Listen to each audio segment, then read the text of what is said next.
Aliu? Aliu? Is this thing on? Is this thing on? Aliu?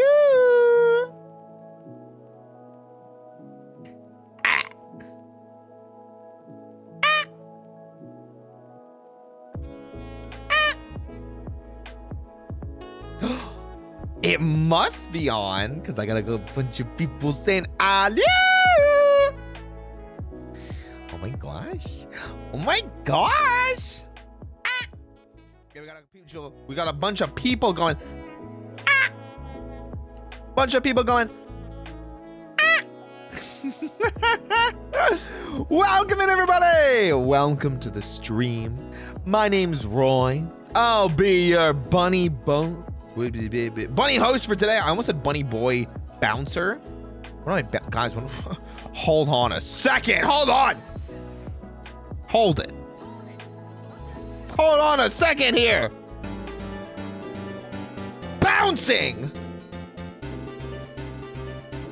We don't do that around here. Bouncing? Hell no. You guys thought we were watching Power Rangers today? Nah, we bounce. Just kidding.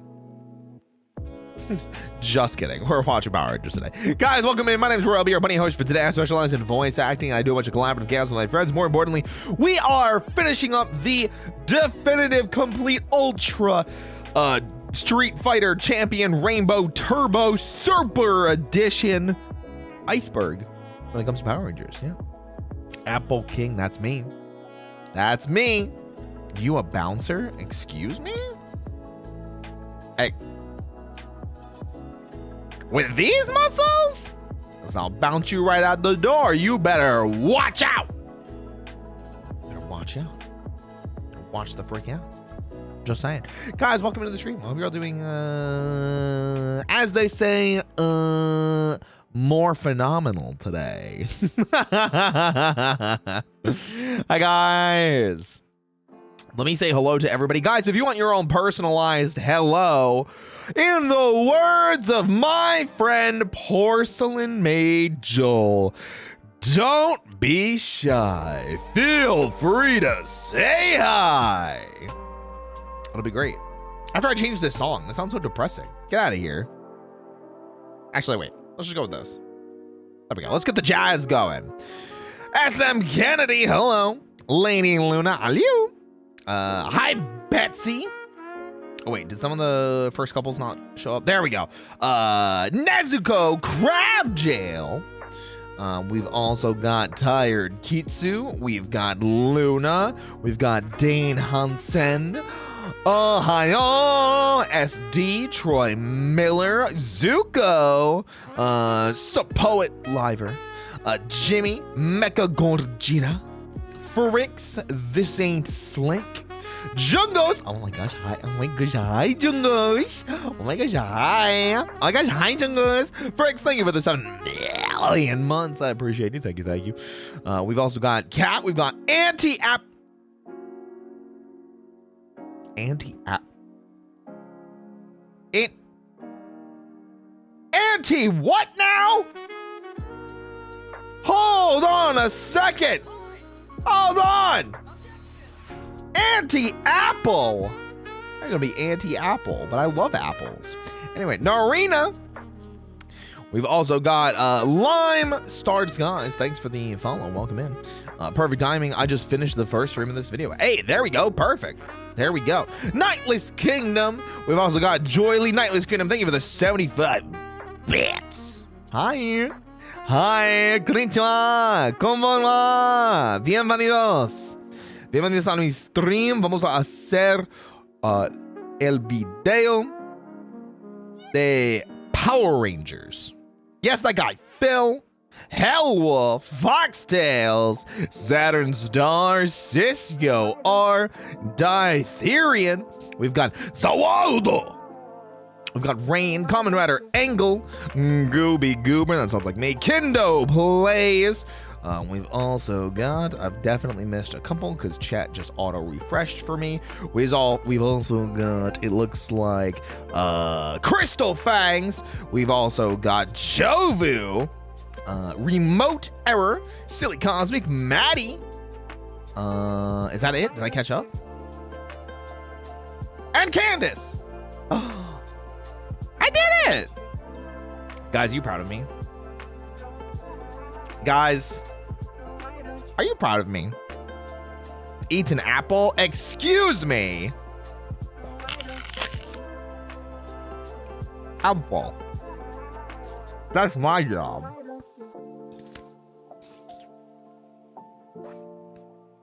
That's my job. Apple.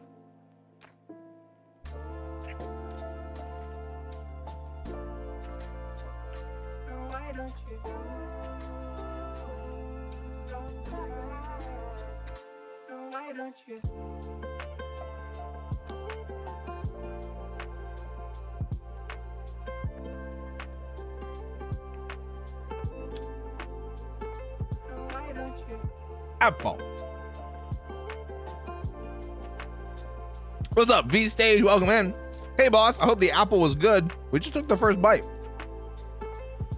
It's not bad.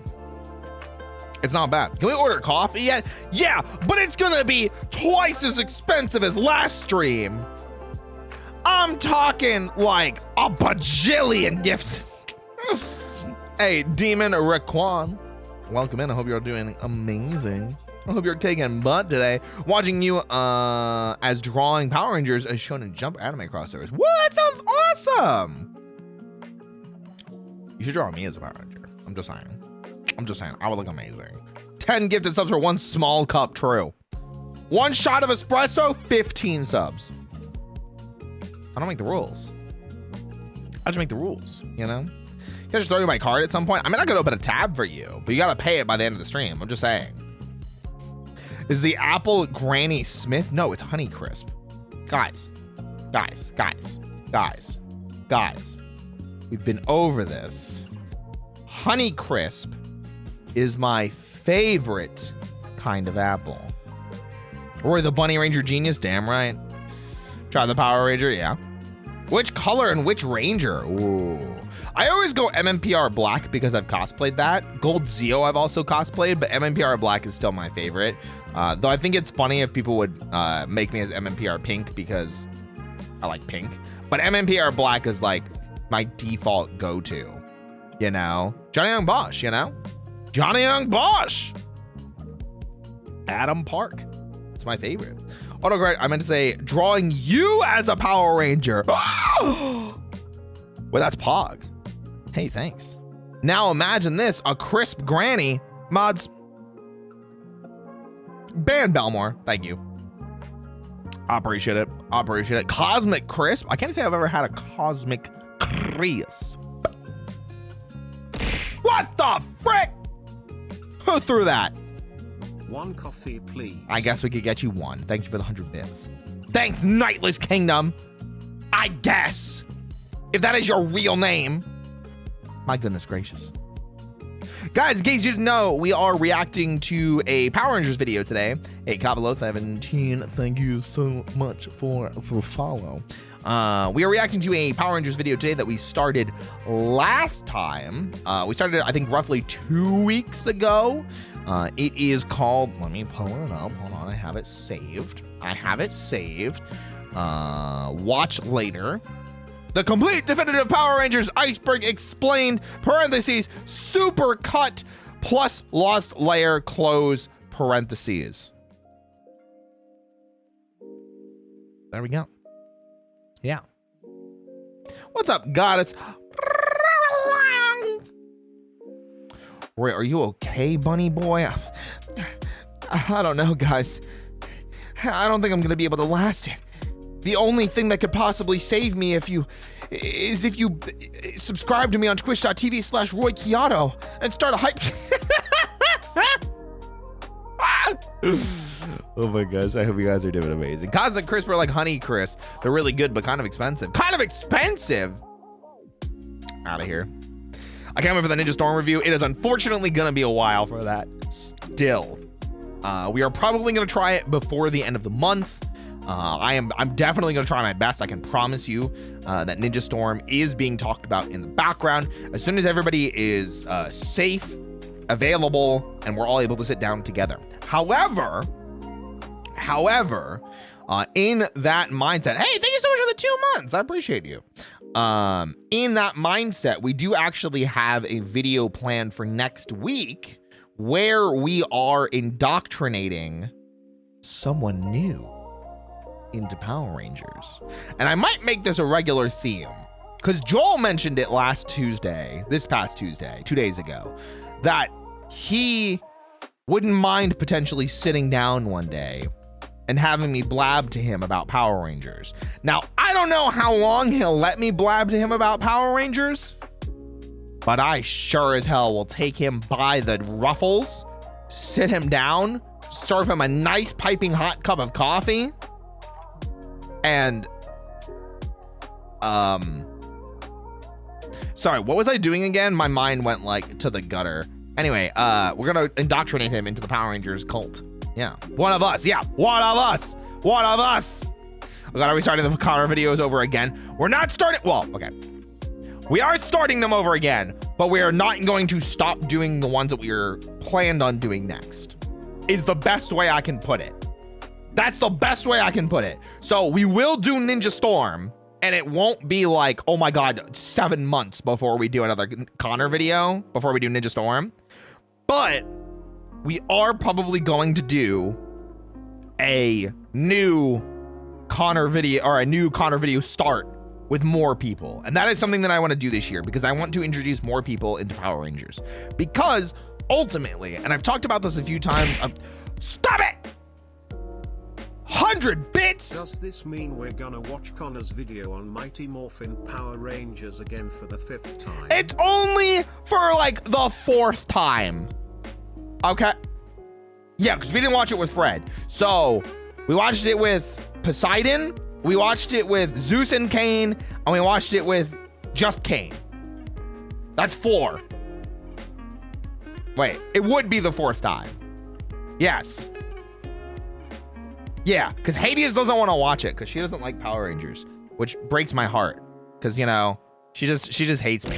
What the frick? Huh? Thank you for the 200 bits. Thanks, Lady Knight. I appreciate it. But yes, we are going to be starting over the Connor videos with a new guest. And the scheduling for that guest is just going to be around that guest and myself.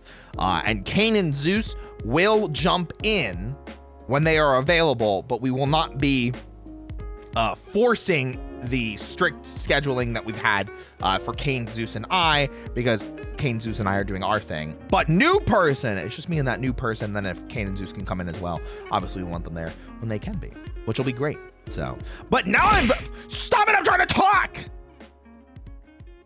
Can I have a refill? I guess. I mean, you asked nicely, and you threw 100 bits at my face. I'll get you a refill. Okay, here we go. That was the sound of the drink part. I can't do the Matt Mercer sound effect. He does it like really well, where he's like, you know? He just gets in there. He goes crazy with it. But yes, we are going to be starting over the Connor series. It will not be a requirement for Kane and Zeus to be there. It will be a requirement for me and that other person to be there, which, like I said, that will be starting on Monday and will be the last stream before I go on vacation. So we'll be ending on Power Rangers Day, which is going to be great. Right, Chiato, at which point in the list of Power Rangers series does it start to suck that it's not worth watching any more Power Rangers series anymore? Never. There's always something to be excited about in the future. Even when things aren't fantastic, even when things get rough, even when things are a struggle, I firmly believe that, thank you, Belmore. I firmly believe that being a Power Rangers fan and becoming part of the community that loves and appreciates a franchise like Power Rangers, it is incredibly important that you take the bad with the good. Red Dragon 6, thanks for the follow. The reason I say that is because Mighty Morphin's not a great start. By modern standards, Mighty Morphin Season 1, rough. Mighty Morphin Season 2, rough. Mighty Morphin Season 3, things are starting to get good. Zeo, I have modern issues with Zeo, but it was very well received, you know? Coffee tier list when? Oh, maybe. That sounds like it could be fun. I would need a friend for that. I'll pull Luca in. I know she's going to be at MagFest with me, so. There we go. I thought about quitting after Ninja Steel, but I sucked it up and went through. Yeah, I think Beast Morphers struggles sometimes. I think there's some like really, really good moments of Beast Morphers. I think there's some really, really bad moments of Beast Morphers. I think Ravi and Zoe are two characters that suffer a lot from not amazing writing. I think Devin is a really, really good Red Ranger. I think they kind of rehashed the West story, but it worked out. So, what's up, Dad? Old school kid. What good, Roy? Listen, I'm gonna tell you, we're gonna be watching some more Power Rangers videos tonight. You know what I'm saying? But yeah, after Ninja Steel, Beast Morphers is a little rough. I think Dino Fury, especially Dino Fury Season 2, I think Dino Fury Season 2 actually genuinely gets into like high B tier, maybe even low A. Not top 10, but Dino Fury Season 2 specifically, I think really gets better. And if I'm really being nitpicky, the second half of Season 2 for Dino Fury gets way better. So, yeah. I thought Zeo sucks compared to O-Ranger. It used to be that I would say the other way around. It's hard to say for certain, because like I have really fond memories of Zeo, but every time I've gone back and watched Zeo, I keep finding more things to not like about it. And the fact that there's only like 10 like actual story episodes and the rest of the time it's just bad filler. Zeo's got really, really like top 10 music ever and bottom 10 music ever in every episode. Some of the plots are really bad. I think Rocky is definitely like written really badly. I think he gets like the short end of the straw a lot. Adam gets written pretty well, and he definitely comes into his own as like second of command sometimes, which is really good. I think they screwed Billy out of the Gold Ranger thing, and as you go back and watch it, it feels even worse, you know? Dino Fury finale is like a top 7 finale. I feel like I agree with that.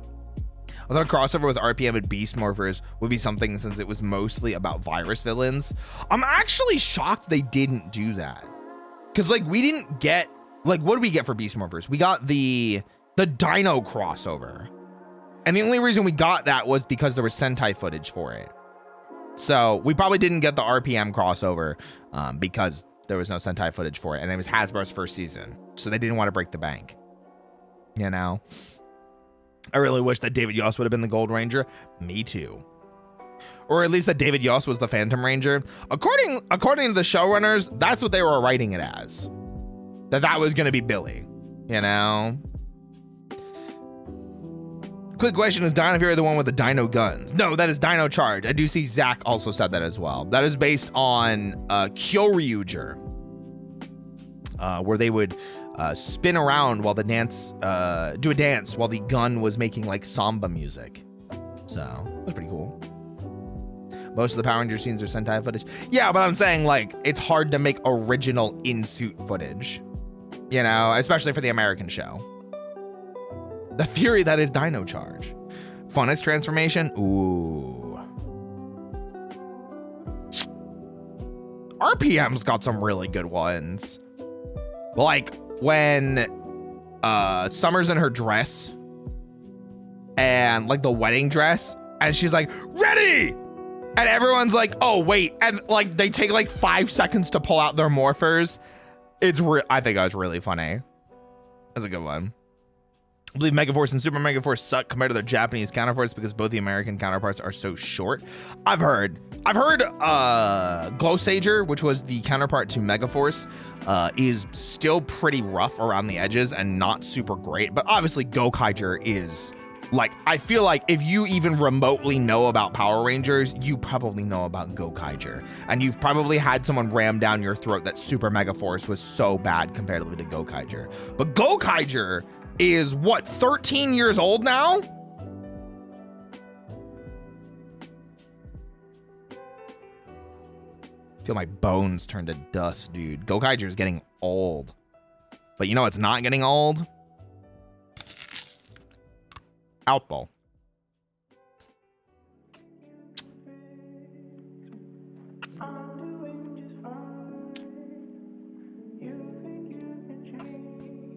Gokaiger is still getting rep to this day. Yep. Gokai Blue just showed up in an episode of Boom Boonger.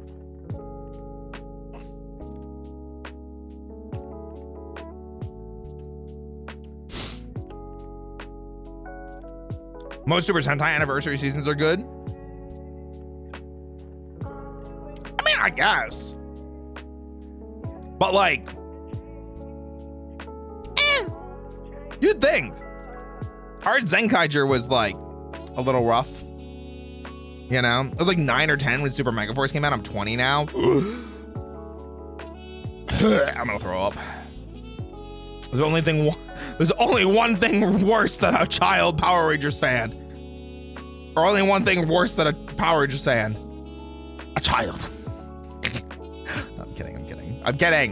Actually, I love Luvi Pat, yeah. I don't want to feel old. I already get tired in the middle of the day and feel my bones cracking with every stretch and step. Don't worry. You can help me stretch sometime. I need it after my long, sweaty gym sessions. Tee-hee. Tee-hee. Tee-hee. Hi, Canary Curse. Welcome in. If I was getting watching Sentai, what would you recommend I begin with? Have you seen Power Rangers, Casual King? That is the question I will ask. Oh yeah, Roy, I blame you for my new Super Sentai edition. I finished Addiction. Finished Shinkenger and Lupat. Lupat felt mid. Loved Shinkenger. Oh yeah, I heard Shinkenger is great. I heard Shinkenger is super good. At Roy Chiato, Christopher Stykeleather says, if they did a new Power Rangers movie, would you want it to base it on one of the series or a new original story? Ooh.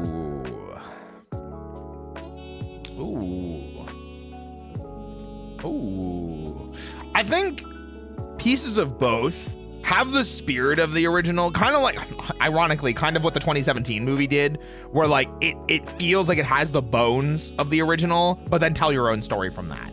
You know, Shinkenger's amazing. Yeah, I heard that. Beautiful. Are you familiar with the YouTube channel Toku Shoutsu? I am. Show every season of Kamen Rider and Sentai show 24/7. It's not every season, and it's not every Toku show. It is only the ones they have licensed to Shout Factory, which is back to 5-man all the way up to Deca Ranger. Also, Kamen Rider Kuga, Ryuki, 01, Geats. I think there's one more. I think there's one other one, but I don't know. Seen every season of PR, but I didn't finish Beast Morphers. Okay, so my recommendation to see if you like it would probably be, I know this is going to be kind of weird, like a kind of, this is a very casual answer, because this is what worked for me, but this is also because of availability. I got into watching Super Sentai when Shout Factory first started releasing the DVDs for us here in the West. So my first Super Sentai season that I ever sat down and fully watched was Kyoryu Sentai Zyuranger. And that's the source material for Mighty Morphin Power Rangers. Is it the best season ever? Hell no. Does it feel really cool to go back and point out all the episodes and things that you remember from Mighty Morphin in comparison? Hell yeah. And then it got me really excited for the future seasons, because the next 2 seasons after that were not adapted properly, because the next season after that is Dai Ranger, and then after that is Kaku Ranger. So I think going back and doing Zyuranger is a great first start, because it's not a 10 out of 10 season, so it doesn't super set your expectations high, but holy crap, is it fun and just different enough from Mighty Morphin that you can go in and have a completely different experience. I think I've asked this before, but have you read or heard of Radiant Black?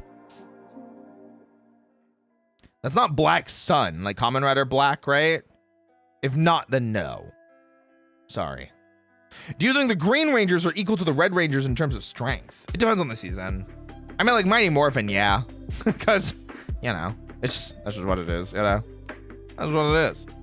Boom Booger is so good right now. I'm playing catch up. I heard that it's just genuinely fantastic, and every fight scene I see out of Boom Booger makes me really happy because it looks really good. The stunt choreography is really good. The special effects don't feel overbearing. Boom Booger, I don't know what they did. They put crack in it. They put crack in Boom Booger because it's so good, because it's so cracked. And I don't know why. I just keep seeing TikToks and YouTube shorts about it, so. I couldn't get into Kamen Rider. There was just something that didn't connect with me. What season of Kamen Rider did you start on? Because I stomached through and pushed through Kamen Rider Ichigo, but I also kind of treated it like it was a comedy because it was from 1971. So like I knew that it wasn't going to be like, oh my God, amazing by today's standards, but I had a lot of fun with it. And then I bounced around a lot after watching a couple shows from that era. And then I jumped forward to Black and Black RX, which are both considered really, really good from the Showa era.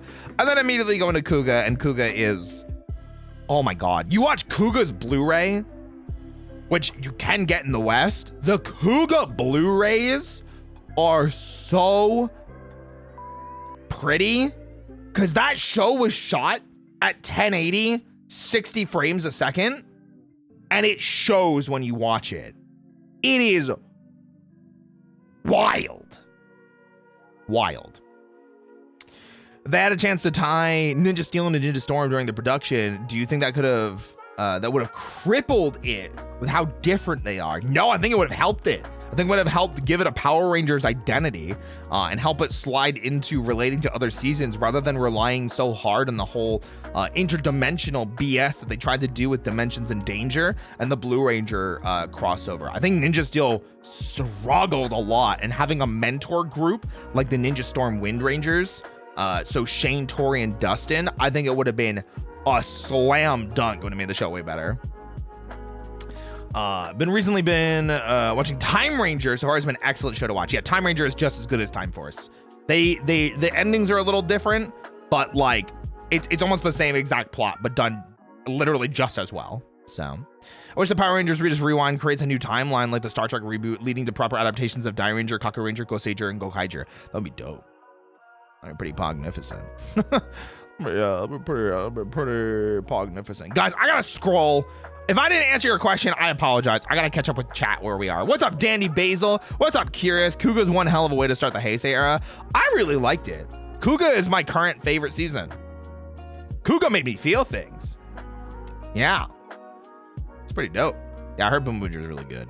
I'd like to see Abba Ranger. Would be love to see how the Dino Thunder compares. Oh, like in comparison, you just mean. I heard Alpha Ranger was good, but not like a slam dunk like how Dino Thunder is usually considered, you know? I stayed with Kiva, completed the first with Decade. The real love for Kamen Rider was sealed with Double. I heard Double so good. I always wanted to watch Kamen Rider, but I never found out where to watch it. How I know Kamen Rider was from the ending theme clip called DA Ice Promise. Oh, I'm not familiar with that. But there are a few seasons that have come to the West in terms of like Blu-ray box sets, so you can find them there. I definitely recommend Kuga if you get the chance, because it is the start of the Heisei era. It came out in 2000 and has aged like fine wine, you know? Why do they have mouths sometimes? Listen, don't ask me. Why am I supposed to know? What's up, Sleepy Hu Tao? I finally made it. Is that a Joel emote? I love Joel. I want to hold his hand and like maybe make him a nice cup of coffee, you know? My love was sealed with Kamen Rider O's. Oh. Yeah. What's up, Casey? Thanks for the follow. Welcome in. Hope you're kicking butt. I hate it. It just happens sometimes. Happens to the rest of us, you know? They have mouths which you can kiss. I feel like it'd be like Spider-Man kiss. Like you have to pull the helmet down slightly, but they're upside down. Anyway, do you think it's a cool idea to bring certain metal hero characters into the series? Like they're not Rangers, but they're like Ninja or Blue Centurion. Okay, well Ninja and Blue Centurion are both in the Super Sentai seasons that they're in, so they're a little different. Those are more augment heroes or like supplementary heroes to the seasons. Because like Magna Defender is the same. Magna Defender is not a 6th Ranger for Lost Galaxy. Lost Galaxy only has 5 Rangers. But it also has the Magna Defender as an extra hero, is usually what they're referred to as. It depends. It depends on the season. I think sometimes they work really nicely as story and thematic devices. I think the Magna Defender is a freaking amazing addition, as well as Bull Black in Ginga Man. So yeah. I'm guessing you guys rescheduled for Ninja Storm. We have not yet. We're still working on it. Our schedules have unfortunately been incredibly difficult. Like I was saying before though, and I'm sure I'll get this question a lot, so don't worry. On Monday, I am dragging someone new into the Cults of Power Rangers. And after Tuesday's stream that I had with Joel, it sounds like he might also be interested in the near future. So I might be dragging him in if he is in fact interested, because I would love to teach him, educate him, and see what he would like to know about Power Rangers. Yeah. Hello, I haven't watched you in a while, but you had a wonderful glow up when I last watched you. Wow, thanks. I'm also gonna look very different next month. We've got like 1 month left. And then I'm gonna look like this. And then I'm gonna look like this. There's like a month left. There's like a month left. That's crazy. That's insane. That's actually wild. There's not that much time left. And then I'm gonna look like that. It's crazy. Keyshawn, hello. Look at that smexy man. Yippee! Thank you. Bunny Boy needs a ranger suit. I like the one that I think Zeus got art of the 3 of us together. Kane, Zeus, and I in ranger suits. I can't remember. Now I'm forgetting. What's up, the Ray Squirrel? What up? Oddly enough, my boyfriend asked me to draw him as a Bunui. That's crazy. Insane. Operation Overdrive did 32. A lot of Disney era shows did 32 episodes. RPM and Jungle Fury are both also 32. Really want to see that. The new model? Me too. Saw all the stuff for Gojuger. It's interesting they're doing animals again. I mean, animals is a pretty safe bet. It's pretty broad, you know? But also,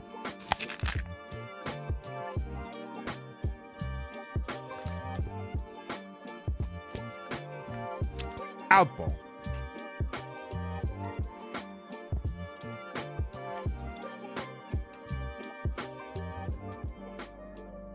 Apple.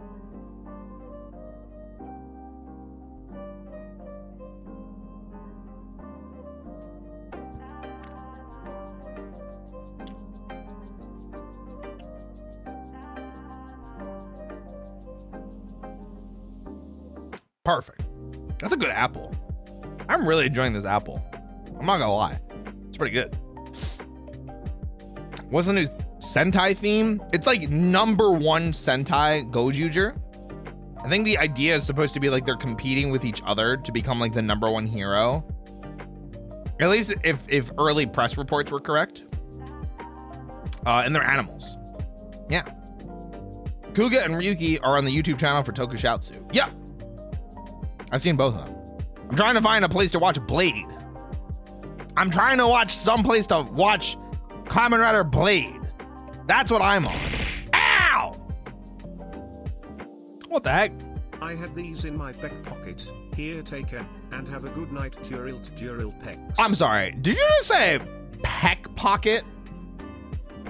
Was that peck pocket? Are you an orc with pecs? Wait, that's crazy. Whew. Right. I do love me some orcs. Hey, thank you so much for the 100 bits. I appreciate it. Thank you. Can't wait for the big one. True. Actually want more teams where they compete with each other. That'd be cool. I think there hasn't technically been a team where they've competed with each other. What's up, Ray?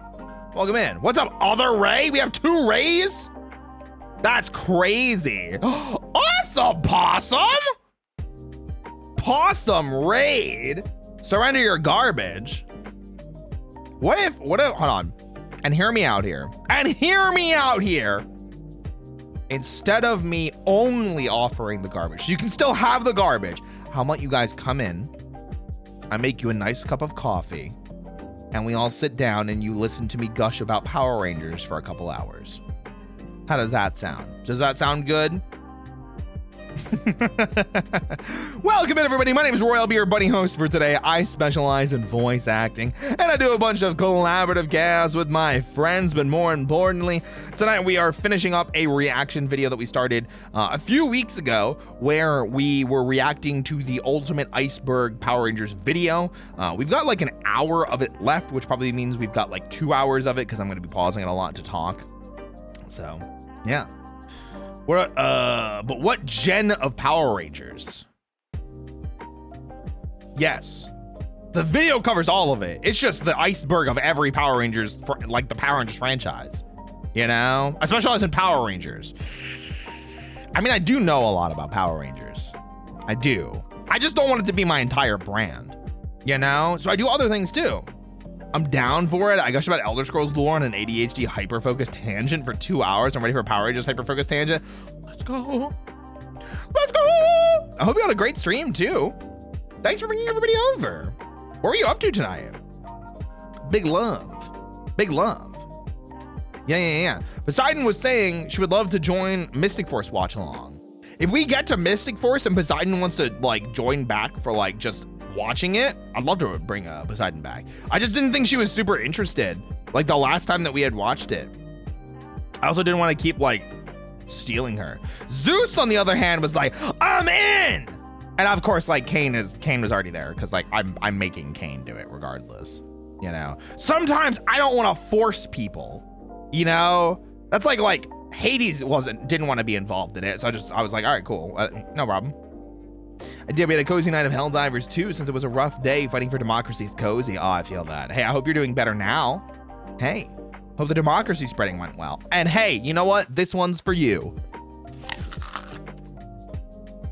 Apple.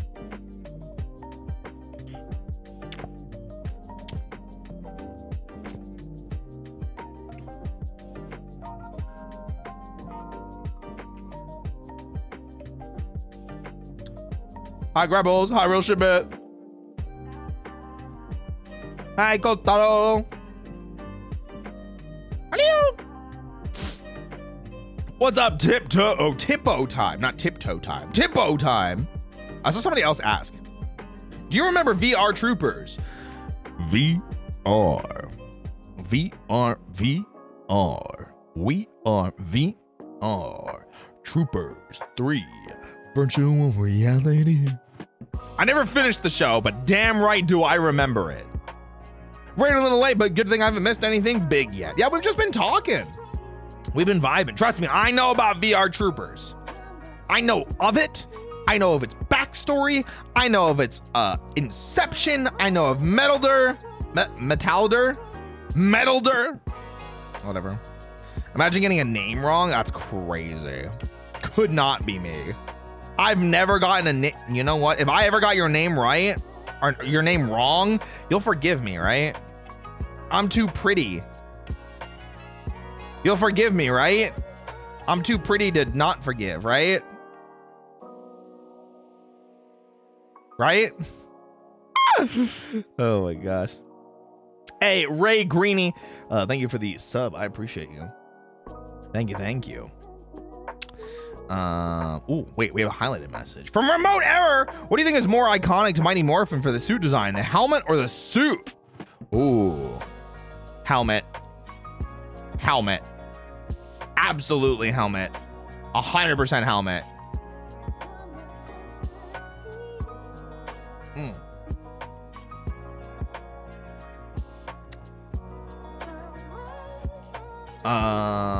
Do you remember the time? I always remember the time. Did somebody ask what my favorite Sentai opening was? I feel like I saw that. Did I fever dream make that up? Oh no, I was right. Uniful asked that. Ooh.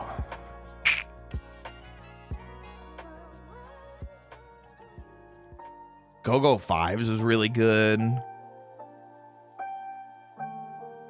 Go-Go Fives is really good.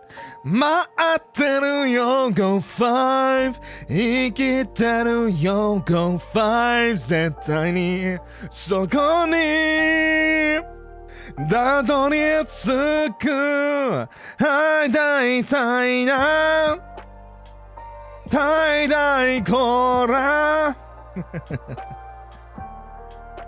Maji Ranger. Let's go, Maji Ranger. Right? Dawn Bros? I haven't seen that one. What's the best Sentai insert song? I don't know. I'd have to go back and watch more.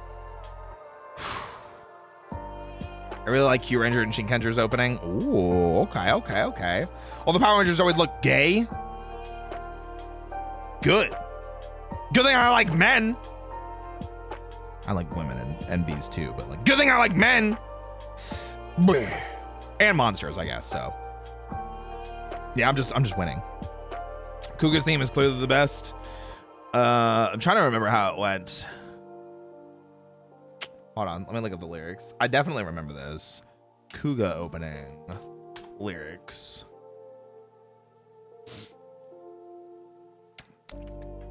No fear, no pain. I know more in Tatsugari. No fear, no pain.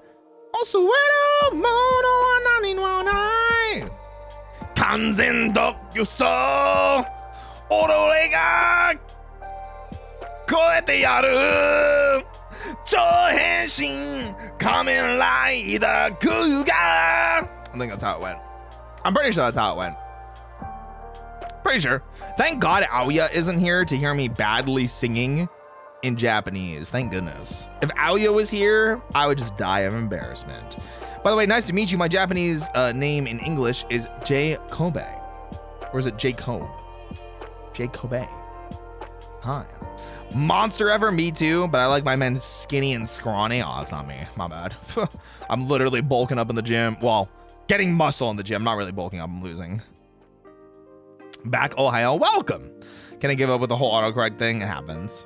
Now I gotta rewatch Kuga. True. Chōhenshin Kamen Rider Kuga. So good. It's so good. You should listen to the Gaim theme. I will eventually. Whenever I get to Gaim. Hey Roy, you know Japanese? Skoshi. Skoshi. I know a little bit.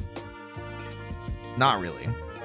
I know certain words or phrases, enough that I could probably ask for certain things, you know? We're gonna have Maji green muscles? Damn right. Bulking up, do we need Kane to skull it up? That'd be kind of funny. But no, not bulk. I meant bulking up the muscles, not like bulking up the weight or the size, you know? But having our own like bulk and skull theme would be really funny. Power Rangers, but they're actually talking like high schoolers and show is instantly not kid-friendly. True. In your opinion, what Power Ranger season is better than its Sentai counterparts? In Space.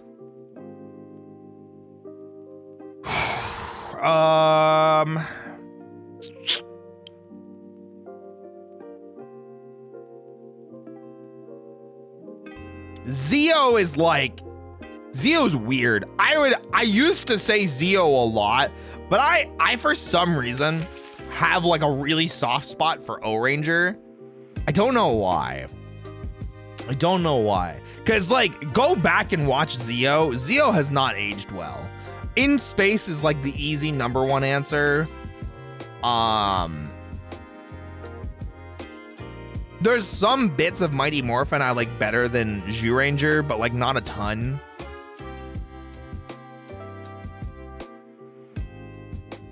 I think that's like it. I think I've enjoyed every other Sentai season more. I've seen up through Gal Ranger. Yeah. Did you or anyone you know bid in the auction? I don't think so. Not that I know of, at least. I didn't. I don't have that kind of money. I wish I did. What are the settings in Power Rangers that I love as any form of martial arts, school, and space exploration? Oh, you probably love Jungle Fury. You probably love In Space and Lost Galaxy. Yeah. I thought Zeo had Wasserman for the music at first. For the intro. And kind of for Gold Ranger Go. And that's it. Anything else is either like not by him or recycled instrumental only Ron Wasserman stuff. Yeah. Gekki Ranger is an interesting series to me. I still haven't seen Gekki Ranger. I really do want to watch it though. But guys, what do you say that we stop just yapping about Power Rangers? And what do you say we start yapping about Power Rangers? Well, we also watch a video. I'm sad the creator couldn't be with us tonight. Or if they are, say something in chat. Maybe I missed you. Chat's bumping a little bit tonight. Sorry. No, let's keep yapping. We're talking about yapping right now. I'm right here. Favorite Ranger in each color? What the heck? You shouted me out? Oh! Mods handled it. Tipo was already taken. Oh. There it is. See, this is why I said something. I was like, hey, say something, because maybe I missed you. Listen, I don't handle. I'm still working on handling. Stop it! I'm trying to talk! What? Can I have a hot tea now? You just asked me for a tea? I'll give you a water with lemon. How about that? How does that sound? And maybe an apple if you're nice.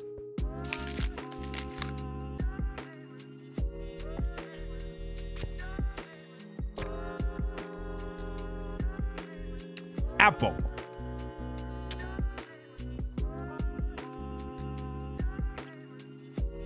But also, guys, Blue Sky Dude, a weekend.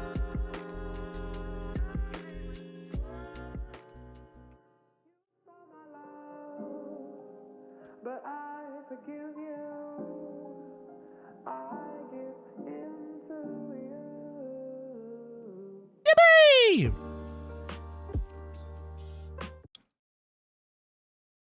Okay. I've got the video. Ow! What the skibbity? But I want tea. I had 2 coffees already.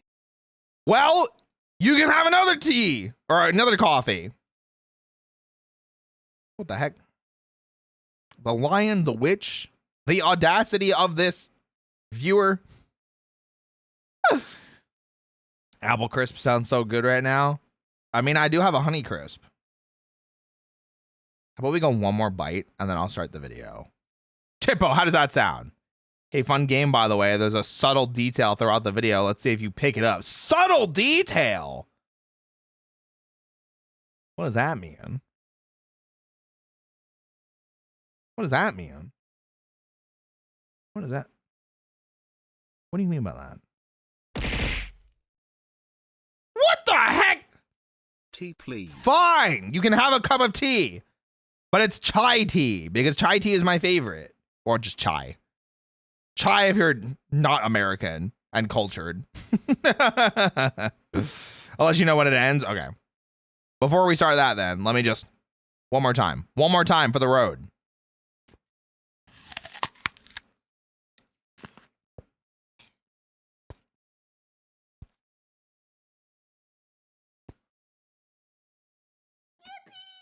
What the heck?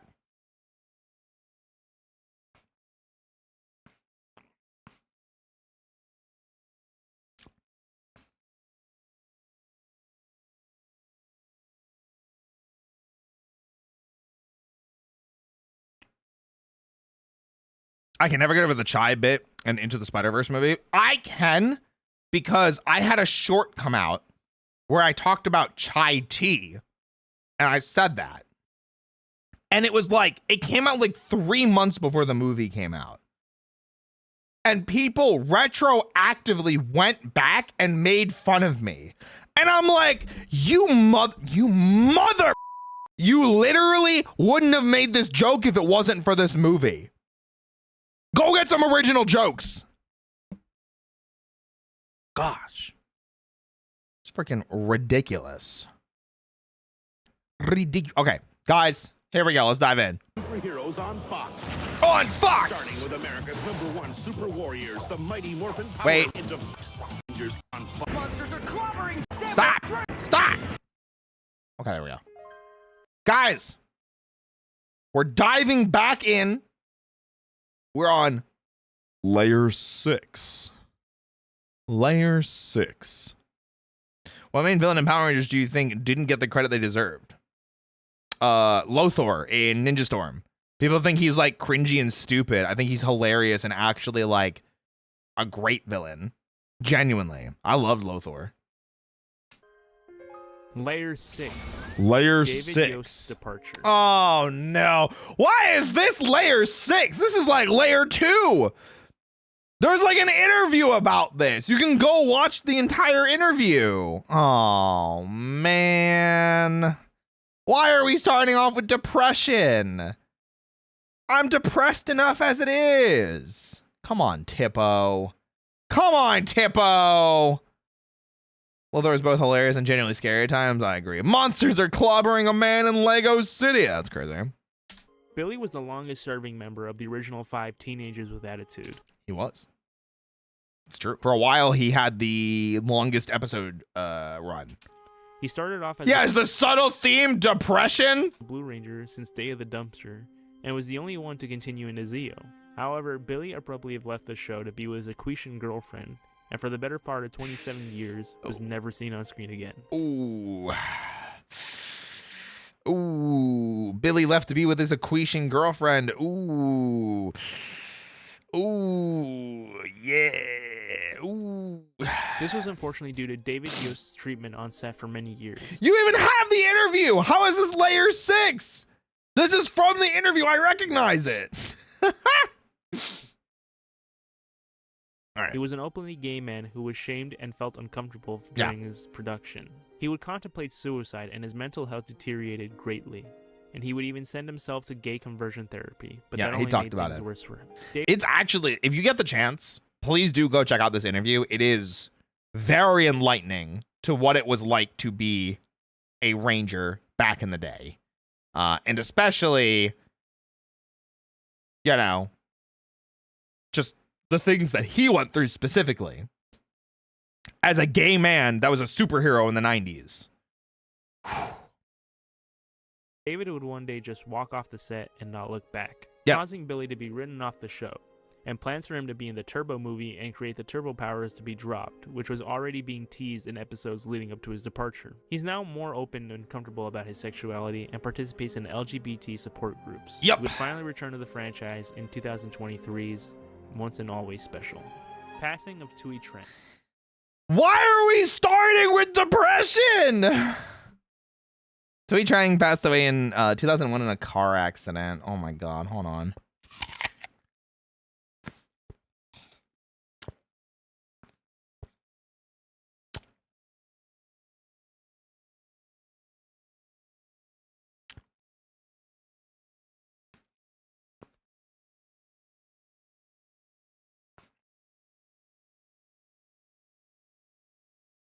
I had to charge this one up because I needed the Apple so I could last through this. You know what I mean? The reason it's lower is because on average Iceberg image template, the darker things are lower. Oh! I've never made an Iceberg myself, so I'm going to take your word for that one. Tui Trang, the actress who brought Trini Kwan to life in Mighty Morphin Power Rangers, unfortunately passed away on September 3rd, 2001 at the age of 27. She was so young, dude. Oh my god, she was so young. She was involved in a freak vehicular accident on the way back from visiting a fellow bridesmaid for actress Angela Rockwood's wedding. She is remembered fondly by both fans and castmates. The Time Force episode, Circuit Unsure, ends with a tribute to Tui, and was the first episode to air after her passing. The 30th anniversary special, Once and Always, also serves as a tribute to Tui's legacy. Pua Magasiva Controversy. Ooh. Not his death, but the controversy. I feel like people don't talk about this, which is kind of crazy. So this is a weird one. So Paul Magasiva is Shane from Ninja Storm. So Ninja Storm Red Ranger. Before his passing, he was actually, I think, being taken to court or investigated or even sued. I can't remember what it was, for domestic abuse against his wife. And he passed away maybe like 2 weeks after that came out. And I feel like the internet collectively forgot about it. Like, I remember it. I remember it because like it was during a real, it was a bad time to be a Power Rangers fan. There was a lot of like air quotes deep secrets coming out of like things that people had done in their lives that were not great, you know?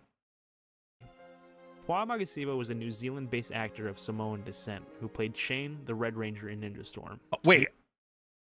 This is not going to be about that? Oh, hold on. News broke that he had taken his life on May 11th, 2019. Yeah. Fans were gutted at the news, and there was an outpouring of love for the actor in the following days. However, it would later be revealed that Magasiva had a history of domestic abuse against his wife. That is what it was. Because like I think it broke literally right before his death, if I'm remembering the order of events right. Because I remember this. And then he passed, and then everyone stopped talking about the issue. Was the Iceberg made before his death for Jason David Frank? No, it was made after. He would threaten to hurt himself, his wife, or their daughter should his wife go to the police. His wife had also found a diary where he wrote his thoughts of self-loathing and guilt. Valerie Vernon's departure. Ooh. Like, this is Shakina, right? Valerie Vernon played Kendricks. Kendricks. I always forget the actress's name. So this one's pretty widely known. So obviously Kendricks' character passed away in Lost Galaxy during the crossover event to the Power of 10 and the Power of Pink. And part of the reason for this was the actress Valerie Vernon was suffering from leukemia and was just starting to undergo treatment for it. And then as a kind of like celebration that she beat it and she was in remission, they brought her character back. And I think that was like a big reason why they brought her character back. During Lost Galaxy, from the first episode until Protect the Quasar Saber. This is because she was unfortunately diagnosed with leukemia during the show's production, and she left the show in order to undergo chemotherapy. After she left, she was still credited as a main cast member throughout the season's run, so that she could be paid and be able to afford the treatment. She thankfully recovered, and her character... Which, that is insane. Knowing Saban's track record... Knowing Saban's track record with payment is insane that she was still credited and paid as a main cast actor.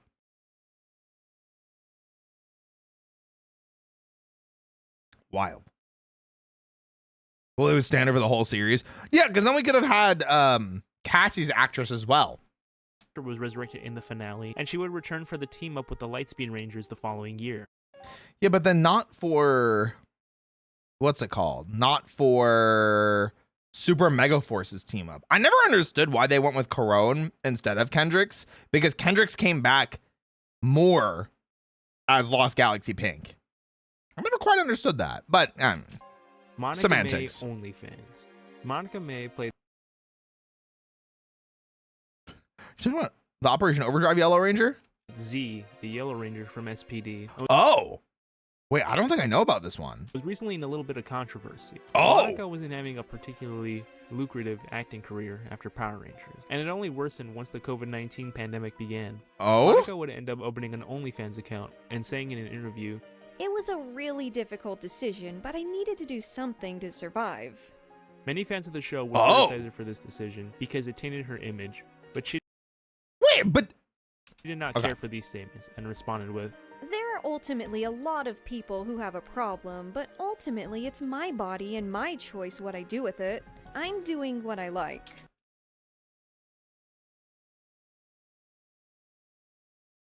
Okay. And she has a point. She can't be tied down to one role forever, and if she enjoys it, then who is anyone to criticize her for it? Morphin Mad. Okay. Isn't there one other like ranger that's done like NSFW work though? I don't remember them being like flacked for it. Unless it comes up later in the Iceberg. But like I'm fairly certain there's at least one other ranger that's done NSFW work. I have a lot of respect for Z for doing that. I respect anybody that does what they have to do. The state, it's a complicated situation. While yes, it's obviously it's their body. They can do whatever the hell they want. It's not our place to say anything of that point. It does damage the brand because the brand is, you know, because once you start doing that kind of thing, it's hard not to. Like if because like I do, you know, spicy content as well. And obviously there's I can't take that back. But I also like doing spicy stuff. I like being me. I like being silly. I like being a little, you know what I'm saying? And it's hard to know how much it will impact a brand. But like when you're a Power Ranger, when you are a main face in Power Rangers, I feel like that's just you have to kind of accept the consequences that come with it. And I mean, at the end of the day, obviously their choice. They're an adult. Like forget the my body thing. You're an adult. Do whatever you need to survive and do whatever you have to. Like you do you. You know? I just played Summer and RPM do something similar. No, she became Rose McIva joined iZombie in the CW. So she went on to like do other acting stuff. I'm thinking about Operation. Was it? Oh, it was Yellow Jungle Fury that was topless in Cabin Fever. I know Maya was topless in another teen movie. Man, I still feel like I'm missing something else. Maybe not. But either way, I think that's what I was thinking of. She was off show for 15 years at that point, so I don't know if it would impact the brand at all. Compared to her current cast member. I mean, I agree to some extent. But like you'd be surprised. Like Kira's actress from Dino Thunder was done being Kira for a long time. And said some stuff that definitely like ruffled some feathers in the Power Rangers fandom. And I think she ended up regretting what she said. And then the same thing happened with freaking Justin from Turbo. His actor also had a lot of stuff that he said that ended up being really negative about the Power Rangers franchise, and then also some of the things he said about other Power Rangers. So, you know. This was an online promotional campaign named after March Madness that asked fans to vote for their favorite Rangers, and the top 5 would get a special set of metallic Ranger keys. What? Wait, I feel like I remember this. I feel like I'm in a fever dream, but like remembering this. That would only be given out to 5 winners, along with a 24-karat gold legendary morpher.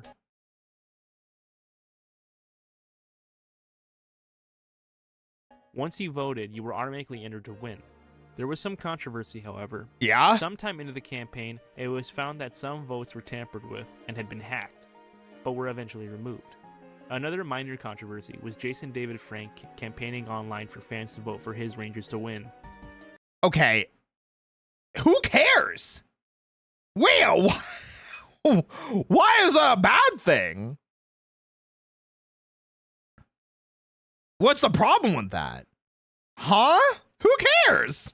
Other fans were upset at this because they wanted new Ranger keys, and those based on Tommy were certainly guaranteed to come out even if he didn't win the contest, just due to how popular he is. I mean, The I winning guess. Rangers of the campaign, however, were Mighty Morphin Red and White.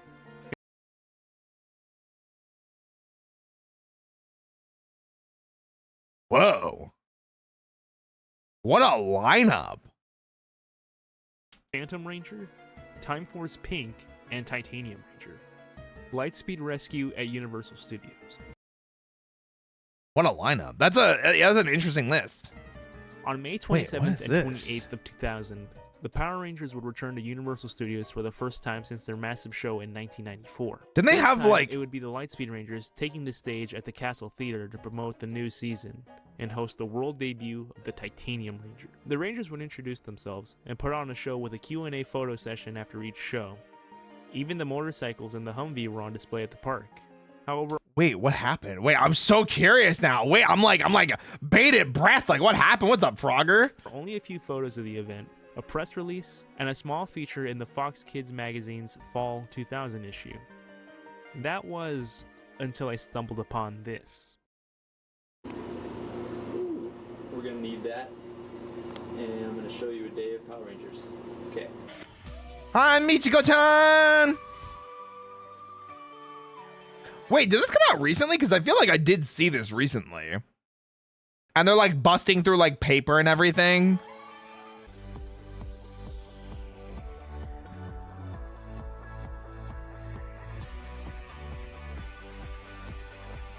I've definitely seen this. Yeah, see? There it is.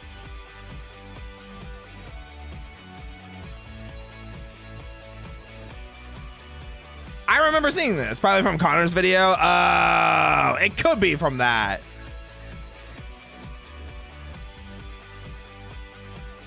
Yeah, I was gonna say, Chad does his stuff.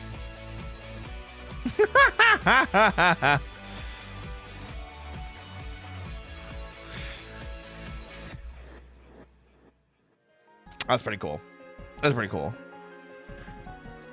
Is that really a level 6 layer though? Is it just because it was like lost footage essentially? Is it just because it was like lost content? Is that what it was? Or was it because Apple?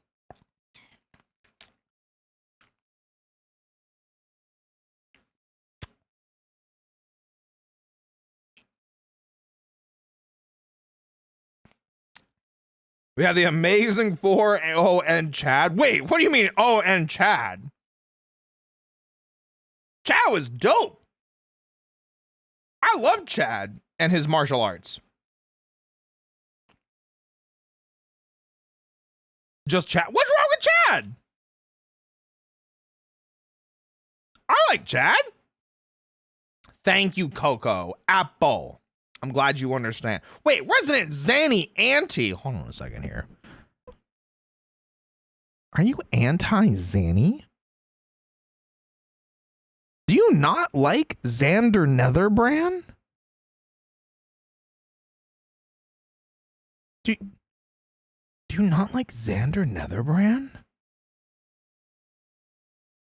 There's context, I swear. Listen. I can't make out with that man and then not defend him tooth and nail. I'm just saying. I'm watching you. I'm watching you, okay? Anyone I make out with ends up being someone I have to defend. Okay? I put my life on the line for that man, for that incubus. Anyway. While looking for behind-the-scenes pictures and video for the show's entire run, I came across this video uploaded by Rhett Fisher himself on Vimeo. And I've just been sitting Vimeo. Vimeo has some crazy hidden stuff. there for 7 years with only under 800 views. It was like I'd found a hidden treasure. True. Then I saw it was uploaded with 71,000 views on YouTube. Yeah. But it felt cool to quote-unquote discover a forgotten video. I can for a few imagine. minutes. Yeah. At least I can share the video further and give it more exposure now. Time Force He joked about me being an auntie because I asked about his sleep schedule. Oh, fair. True, real, actual, factual. 9/11 edits. We did learn about this, I think, in Connor's video as well.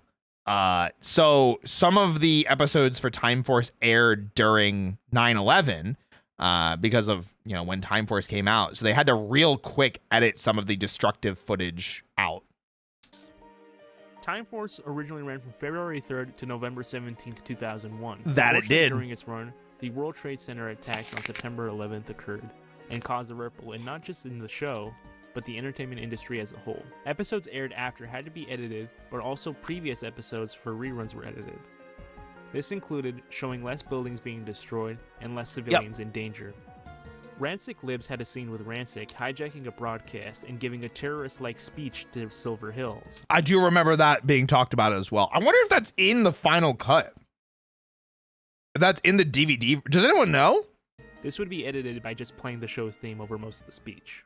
And the weekend looks sunny and warm.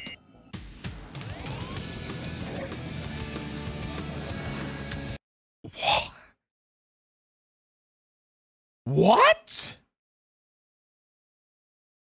That one is in the DVD? I'll have to go back and see it. Or see it on like YouTube or something. Hold on, what was this other message? The reboot games or animated series can have David Yost return as Billy. I mean, that'd be cool. I'd be down for that. People of Silver Hills. People of Silver Hills, timeless wonder, fire and thunder. Right? That's how it would go, right? That's how I would have done it. I would have edited it that way, personally. I think I'm a genius, clearly. Texas Fury, during the flashback at the end that showed how Rancic had believed he killed Dr. Ferrix, Hey, thanks. the edited version of the episode removed the shots of the lab exploding, but kept the building on fire. Oh. Thought you destroyed me when you destroyed my laboratory. Well, you almost did, but I survived.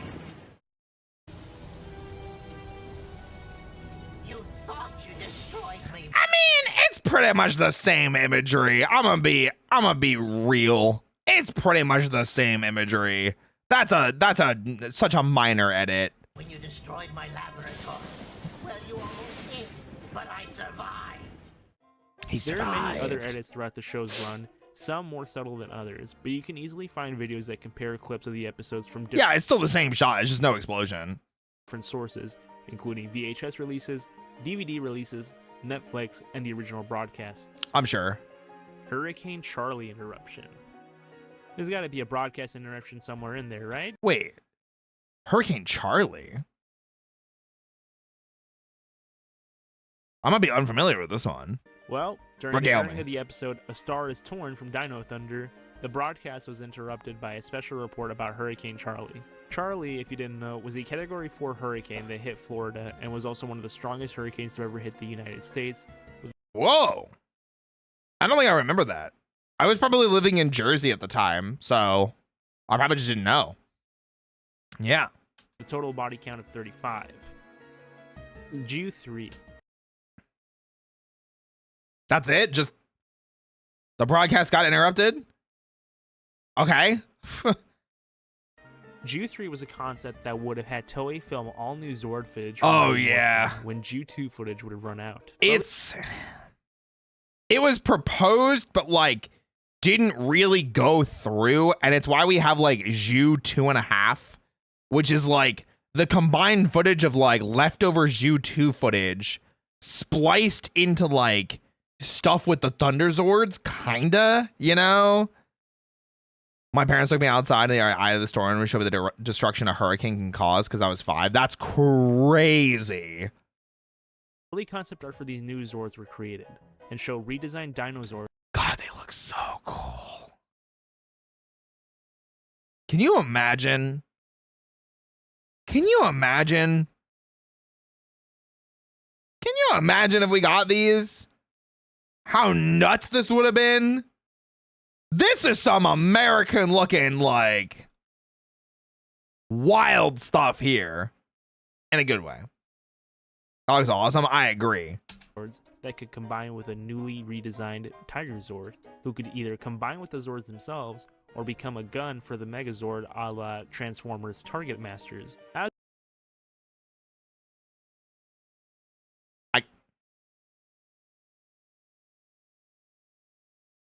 Hasbro effed up? What?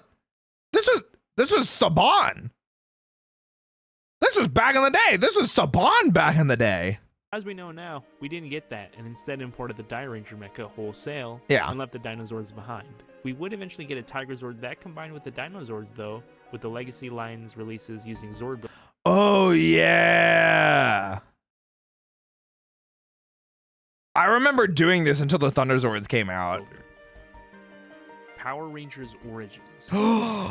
Yes! I want to know more about this. I am familiar with it. I've seen footage of it. I've seen the pictures of it. I just don't know, like, I want to know why they didn't go with it.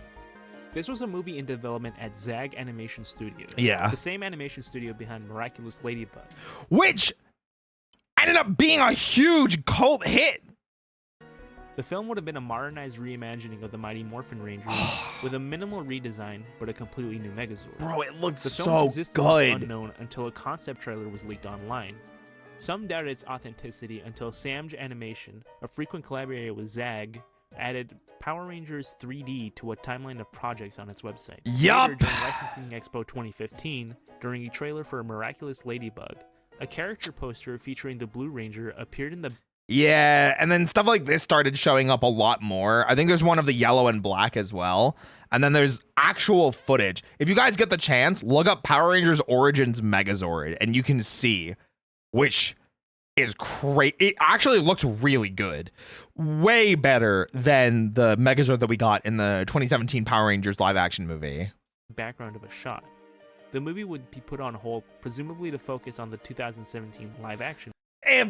Dude, that's always what I heard and what I thought. I just wasn't sure if there was like other reasons, and then because it did so poorly commercially that they just scrapped it all together. Oh my god, dude. The trailer that leaked didn't show much, just the Rangers fighting a monster that I think is a redesigned Silverhorns, Maybe. informing the Megazord, followed by Trini taking off her helmet.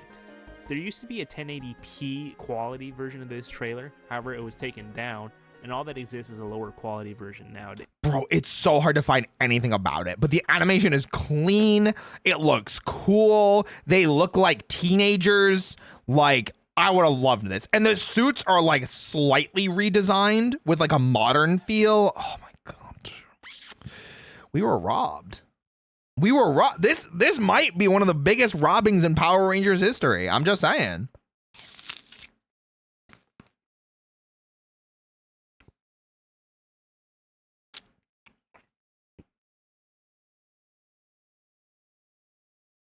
Yeah, let me pull up the picture. Hold on. Power Rangers Origins Megazord.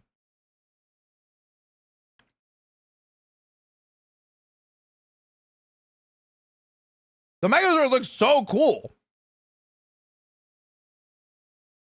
Look at this thing. Look how cool that looks.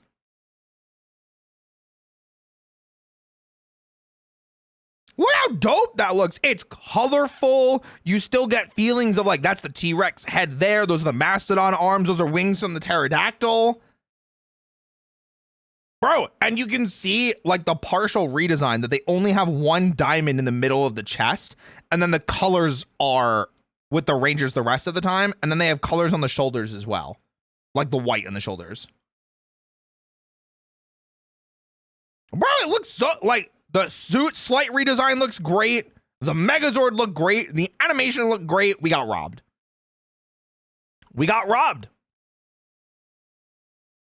We got absolutely robbed. I am still sad about this to this day. We got robbed, man. We got robbed. What's up, Bo Astra? Hey, I know you. I've seen you many times before. Thank you for the support. Yeah, I remember you. I don't think, have I seen you in a while? I feel like I haven't. I hope you've been well. Welcome back. We're watching Power Rangers stuff. I hope you are having an awesome time. And I hope you're kicking butt. I hope you had a great stream. Welcome in, everybody. My name's Roy. I'll be your buddy host for today. I specialize in voice acting. I do a bunch of collaborative chaos with my friends. More importantly, we are reacting to the end of a YouTube video that I started about a week ago. 2 weeks ago, maybe at this point, I think is probably more accurate. Talking about the iceberg layers of Power Rangers. So we are deep into the layers now. We're talking about a canceled animated movie that we were robbed for about Power Rangers that was supposed to come out like in the 2017 range. And it was done by the same studio that did Miraculous Ladybug, and we got robbed. We were so close to greatness. You know? We got robbed.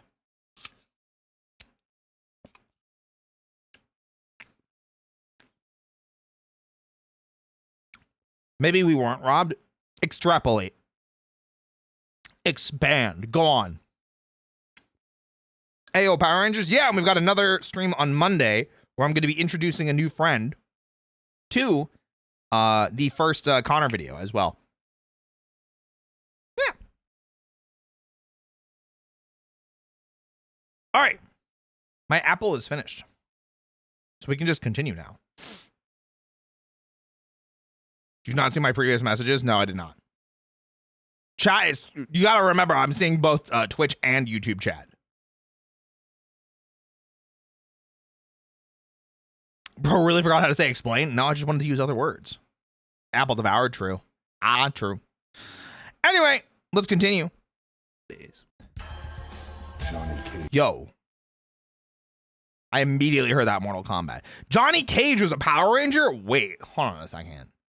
Hold on a second. Was a Power Ranger. Yeah, what? Yes, Johnny Cage from Mortal Kombat was indeed a Power Ranger. And I don't mean an actor that's played Johnny Cage in the past. I mean Johnny Cage, the character himself, was a Power Ranger. What? In a Mortal Kombat Legacy episode named after him, a TV producer played by Ed Boon, in his only on-screen cameo in the franchise, funnily enough, talks about Johnny's career and says, "The fans just couldn't adjust to the fact that Johnny was getting older. To them, he would always be that ass-kicking teen heartthrob from Power Rangers."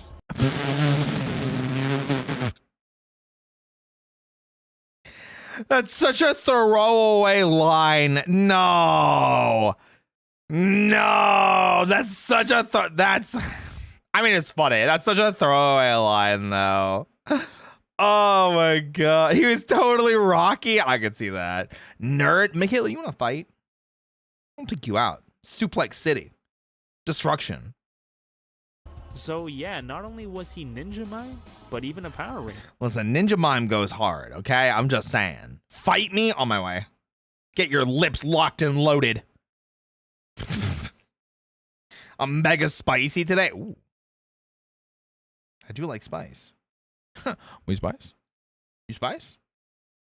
I too wish to be remembered as an ass-kicking teen heartthrob. How about just heartthrob? Listen, I just wouldn't even be remembered as hot. Anyway. The animation for the movie looks really cheap. You gotta remember it was 2017. Or actually it was 2015 at the time. And remember, Miraculous Ladybug popped off. You know? I think it would have been a banger, personally. You're an ass kicker, Roy. Thanks. Thanks. Hair's a nice touch. Thanks. He makes a point. I do try my best. I do try. I've spent hours just repeating the same combo for Strange over and over. Oh, the Power Rangers review is going well. Yeah, so we're going over a video called the complete definitive Power Rangers Iceberg explained, open parentheses, supercut and lost layer close parentheses, with the creator Tippo in chat, offering a little bit of extra context with the 13 rib cages that you see here on screen from Mortal Kombat, which is really funny. You know? Maybe we can get the Mighty Morphin Rangers in Injustice 3 or something now. Injustice 3! Wait, that'd be kind of crazy. Hold on a second here. Deluxe Interactive Omega Megazord. Wait. The Omegazords were Lightspeed Rescue, right? At Toy Fair 2000, Bandai was showing off the new Lightspeed Rescue line. As with any year, lots of product was shown, including some that didn't end up releasing. Yeah. One of these items is a very curious one that technically did release in a modified form, or unmodified if you look at it from a Sentai to Rangers kind of way. True. The Deluxe Interactive Omega Megazord was a Megazord that was meant to interact with the show and possibly VHS releases and PC games using Microsoft's then patented Actimates technology. I don't think I knew about this, but like, I also didn't have this, so maybe that's probably why. The Actimates line was a series of plush toys that could receive signals from broadcasts of shows or Yo, angel hair in real life? Shout out to East Patch. Specially marked VHS releases, and the toys would react to what was happening on the show by using unique voice clips from original actors or other sound effects. True. For unknown reasons, this was canceled. Hi, Lexi. The Megazord was released as a normal deluxe Megazord, but a remnant of its original idea remained. Hey, what's up, Doodlebat? The box was windowed when at the time all deluxe Megazords were closed boxes, making this one stand out compared to the rest. The interactive release may have been canceled due to Microsoft losing the patent rights to the Actimates technology around 2000. Oh. Well, I guess that makes sense. Yeah. Hey, thank you for the super chat. Hey, Roy, hope you're doing well. Currently sewing the cosplay. I promised. Almost sewed my finger to the fabric twice. Oh, dang. And almost got my fingernail pierced. Oh, geez. Ripped my thumb and pointer fingers. Hey, I hope you're okay. Stay safe. Oh, my gosh. That would scare me. I don't like that. The 2000s were a wild time. This may have also inadvertently created some loss of media with it, as there might be exclusive audio recordings done by the cast for the toy that either got thrown out after the toy was cancelled, or could just be sitting somewhere in Bandai's vault. That would be insane. Trini and Passing the Torch. Passing the Torch was a Turbo episode where the entire team, sans Justin, would be replaced by a new group, all while having this whole ceremony in the power chamber. Wait. The ceremony was supposed to be even grander than it was in the final episode. I did hear about this. I do remember. So I'm just gonna listen as I doze off. No worries. Enjoy yourself. In an early draft of the script, every ranger before was meant to come back and be Yep. part of the ceremony, including Jason, Zach, Kimberly, Aisha, Billy, Rocky, and Trini. They would have all been played by body doubles except for Trini, who was even given some speaking lines. It's unknown why this didn't happen in the final episode, but it definitely would have added a lot to the episode, especially since Alpha 5 and Zordon came back for this event. Yeah. Power Ranger. I would have liked to see more Rangers back from that, but yeah, it's so interesting to think about like what could have been, or like what better moments we could have had in Power Rangers like legacy or history in those moments, you know? I think it would have been great. Heroes. Heroes is a fairly obscure line of budget re-release. Wait, I feel like I remember this. Cause it felt fake. Like the packaging is so generic. You know? Releases that was actually from 1999 to 2009. These figures weren't sold in regular retail, but in more budget-friendly retailers like KB Toys and CVS. These were simply re-releases of older mainline figures that then started to re-release the inaccurate bike figures. A glaring oddity with these is that it gave two Rangers in the line new, unrelated names. Titanium Ranger was released as VMAX Ranger. VMAX Ranger. And the Triassic Rangers released just as New Power Ranger. Okay, the new Power Ranger thing, I can actually add story to this. I don't remember if we talked about this at all. What's up, Roy's Coffee Mug? Hi. I don't know if you talked about this in the video because it's been like 2 weeks since we watched it. During Dino Thunder's production, if you go back and watch the show, you'll see and feel that it felt like they were trying to set up for one of the non-Ranger supporting cast members to join the Ranger team. And they were kind of starting to write them like an actual character, because when they got footage of the Triassic Ranger in Abba Ranger, they thought it was just a new Ranger. They didn't realize that it was just a power-up. So they started setting up and getting ready to like pitch that a new Ranger was going to be joining the team. And yeah, it obviously didn't work out that way because Triassic mode was just a power-up for Connor. So VMAX kind of fits in with the Go 5 naming convention though. Yeah, true. Yeah. Yeah, I saw you say that before, Toku. Power Ranger. These were a cool way of getting older figures if you missed out on them, even if they did start to fall off towards the end of the line. I was gonna say the packaging was also really bad. Early box art Quantum Ranger. Is this about to be like something horrific? For some reason, in early merchandising for... What the hell? Bro, has he been mogging? Look at this jawline. Huh? What is happening here? My man's Eric been mogging. He's mewing. Time Force. The Quantum Ranger sports a slight redesign compared to how he actually looks in the show. His arrow splits, and he has a gold crest on his forehead that resembles the gold part of his belt. This design showed up on pillow sheets, Halloween costume, storybooks, and even made it into the PS1 game. This design was tossed aside, however, and the main toy and packaging for later waves of figures would not use this design. Presumably, this was done to differentiate him more from the Red Ranger, but I think the black parts of the suit contrast well enough from the rest of the team. I was gonna say, most people are able to tell the difference. What? And didn't need any sort of redesign. Skylar De Leon. Skylar De Leon is a former child actor who appeared in Mighty Morphin Power Rangers as a non-speaking extra. Though not famous for Power Rangers, he did become infamous in 2004. That year, Skylar and her wife Jennifer Henderson conspired to murder and steal from retired couple Thomas and Jackie Hawks. I'm gonna need it to tie back into Power Rangers real quick. Okay. They mainly wanted to steal their Chiato, thank you so much for the raid. Welcome in, Raiders. We're watching Power Rangers goodness. Pull up a chair, grab your feet. Let's have some fun. yacht and sell it off. They arranged a purchase with the couple, then killed and disposed of the bodies. They were last seen alive on November 15th, 2004. Eventually, Skylar and her wife were caught and arrested. When arrested, Skylar claimed to have been an actor on Power Rangers. Some news outlets ran with that and even claimed that she had played one of the Rangers themselves. I feel like I remember this. Skylar had even taken credit for playing Roger, a character of the day from the episode Second Chance in the show's first season, but call sheets would disprove this, and Roger was played by an actor named Cosmin Parker. Mighty Morphin. Dang! Bro played a background extra with no voice lines, killed someone, stole their shit, and was like, "You can't do this to me. I'm a Power Ranger." What a joke. What a joke. Like Sonic, I don't chuckle. Power Rangers with capes.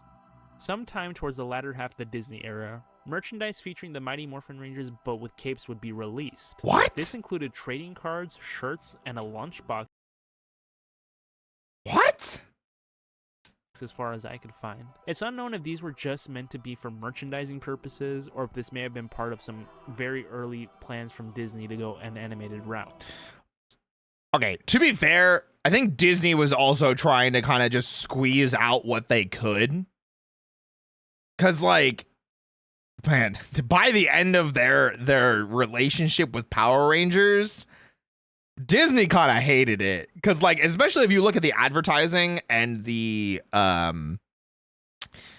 merch campaign for RPM, it's, like, non-existent. Oh, my gosh. Tattooed teenage alien fighters from Beverly Hills. Where's Ryuhi?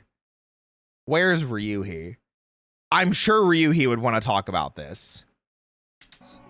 This show with a stupidly long name that sounds like a parody is actually another show that came out of Mighty Morphin's success and was produced by Deke Entertainment, who also put out Superhuman Samurai Cyber Squad. Yep. It really feels like one of those fake shows within a show meant to represent a real show, but it kind of goes hard. I've heard nothing but good things.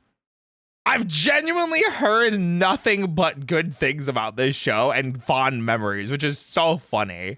The plot of the show is almost beat for beat Power Rangers, with an alien that chooses 4 teenagers to protect the Earth from an evil alien. Wow, it's crazy. But they're in Beverly Hills. The Beverly Hills instead of Angel Grove, guys. Instead of Angel Grove, you know? This is so dumb. Is it actually good? It sounds like, from what I heard, it was so dumb, but so, like, leaned into itself being dumb and, like, never took itself too seriously that it was genuinely just enjoyable because of that. Yeah, like, it's so bad it's good because they knew what they were making. That it kind of wraps around to being amazing. Yeah. It's so dumb. It's so dumb, it's brilliant. No! First of all, I love this movie. I love the Knives Out movies.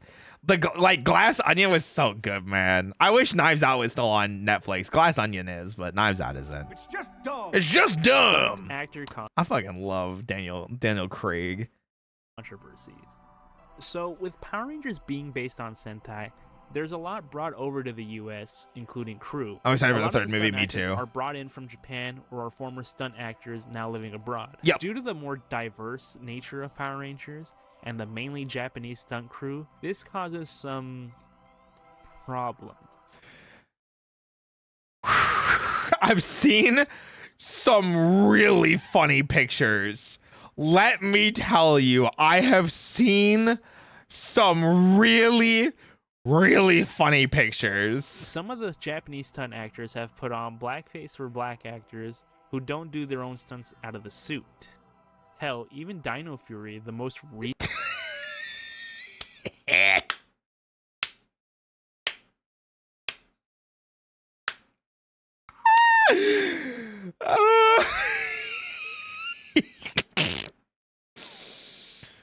Bro, so if you look some of them up too, they are so funny.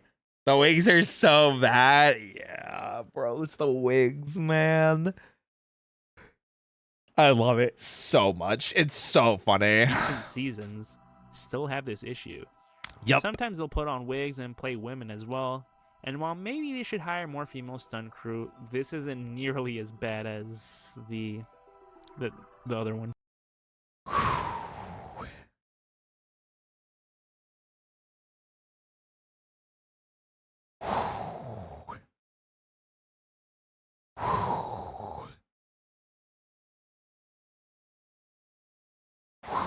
Okay.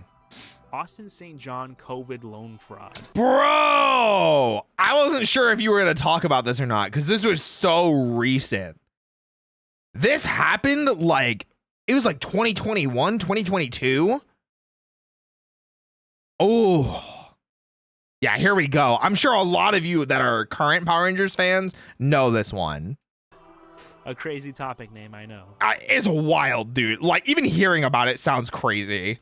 In May of 2022, Get regale us. Austin St. John was arrested after being involved in a scheme that defrauded the Small Business Administration over the COVID Relief Fund program, the Paycheck Protection Program, or PPP for short. In total, the scheme took $3.5 million in total. Yep. After his arrest and time awaiting trial, Austin St. John was unable to travel outside of the country, possibly explaining his absence in Once and Always. Though Hasbro might have been playing it safe, as the recent Lightning Collection remastered Red Ranger figure of him, which is meant to be the definitive version of the figure, does not include a helmetless head, whereas everyone else in the line did.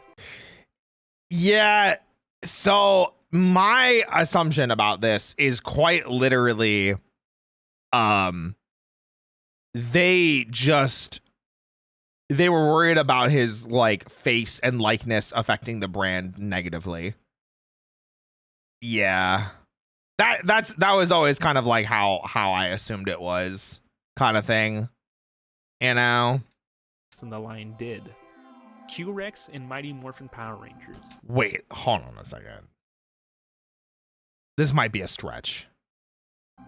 Considering the Q-Rex traveled back to the past, this Sure. one doesn't sound so far-fetched. Sure, hit me. In actuality, though, this is a case of using the first thing that pops up on Google Images. Oh. Oops. In the Mighty Morphin Power Rangers reversion from 2010, the roll call during Day of the Dumpster highlights everyone's Dinozord in the background, except for Jason's, whose background uses a picture of the Q-Rex from Time Force.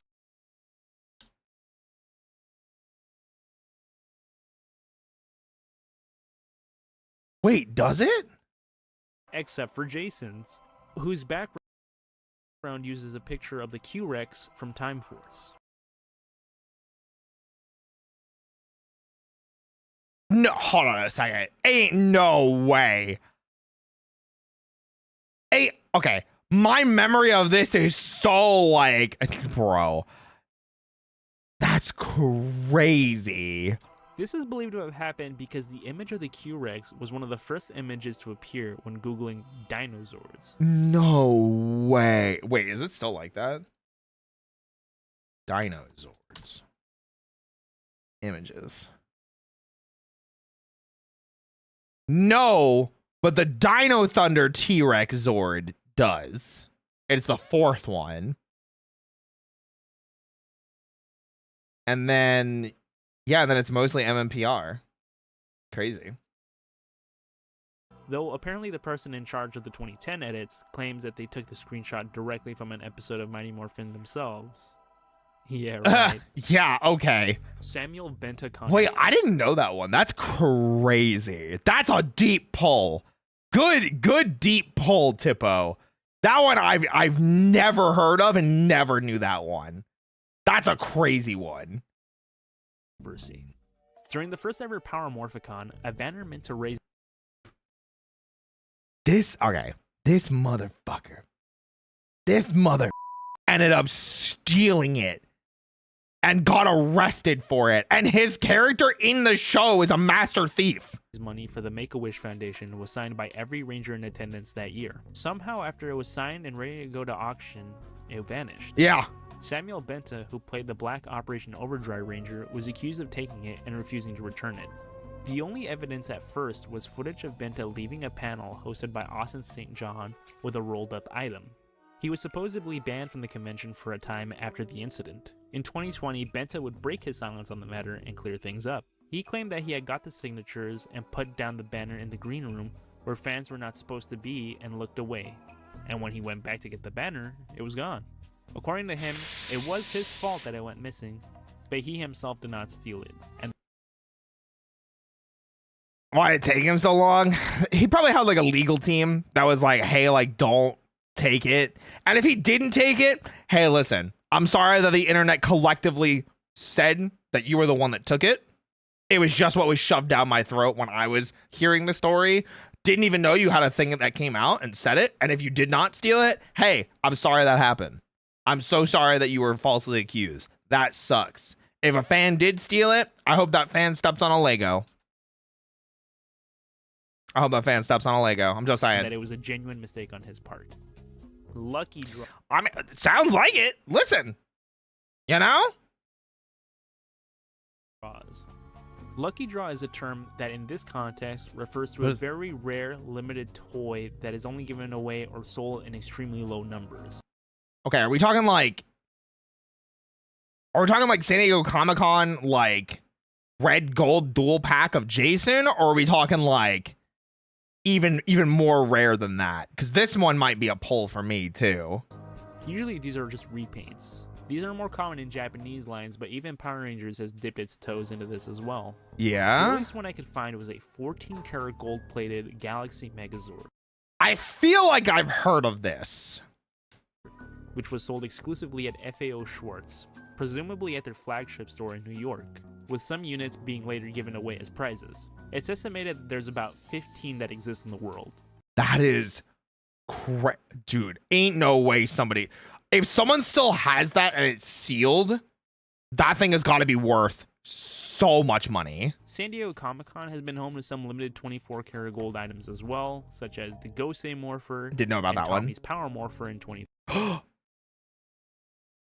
I don't have the 24-karat gold version, but I have this Morpher. 2013, and a gold Dragon Dagger in I remember this. This one I do remember. 2014. The most recent. Why is it always gold? Because gold is valuable. Anyway, one I was able to find was a gold-plated Dino Charge Megazord. That was also heard about this one, but this thing's hideous. This thing's so ugly. Was given away as a sweepstakes, with entries being given by completing a survey on Bandai of America's Dino Charge. Yeah, that thing is hideous. Mighty Morphin Power Rangers 4. Ooh. I'm interested. Mighty Morphin Power Put Rangers me in. 4 is the name of a Super Nintendo game that appeared on a press release from Bandai prior to E3 1996. Okay, I thought it was going to be like Zeo was originally going to be the MMPR again. It was listed along with the canceled Beetleborgs Super Nintendo game, We were robbed! a canceled WMAC Masters game for the PlayStation 1, and an untitled Dragon Ball game for the PS1, which may have ended up being Dragon Ball GT Final Bout, which Ooh, Final Bout. Ooh. was released in 1997. A Mighty Morphin Power Rangers pinball game is also listed, which was likely retooled into Zeo Battle Pinball. Yeah. But that leaves Mighty Morphin Power Rangers 4 as a mystery. There was another Power Rangers game on Super Nintendo with Zeo Battle Racers, which may have been what it turned into. The number may come from being the fourth game developed by Natsume. I mean, like, that makes sense, because, like, we hear that a lot, too. Like, even Nintendo did that. Like, Super Metroid is Metroid 3. Metroid Fusion is Metroid 4. You know what I mean? So, like, Samus Returns is Metroid 2. So, like, it happens. It could have just been Since if that. you beat the movie game, Dread 5, yeah. the credits tell you to look out for a Power Rangers 3, the Fighting Edition, implying that this game is Power Rangers 2, and the previous Natsume game is Power Rangers 1. Zeo Battle Racers was developed by Natsume as well, so it may have originally been a Mighty Morphin title before being changed, but nothing else is known. Yeah. Power Rangers Legacy game. I'm listening. During L What do you got? Supersonic Q's search for a lost Big Comfy Couch game on Sorry, one more time. I like blanked out there. Hi, Night. game. During L Supersonic Q's search for a lost Big Comfy Couch game on the original Xbox, he reached out to Unseen64 regarding an article on the site about the Comfy Couch game, and was sent additional screenshots from a cancelled Power Rangers game from the same developer called Power Rangers Legacy.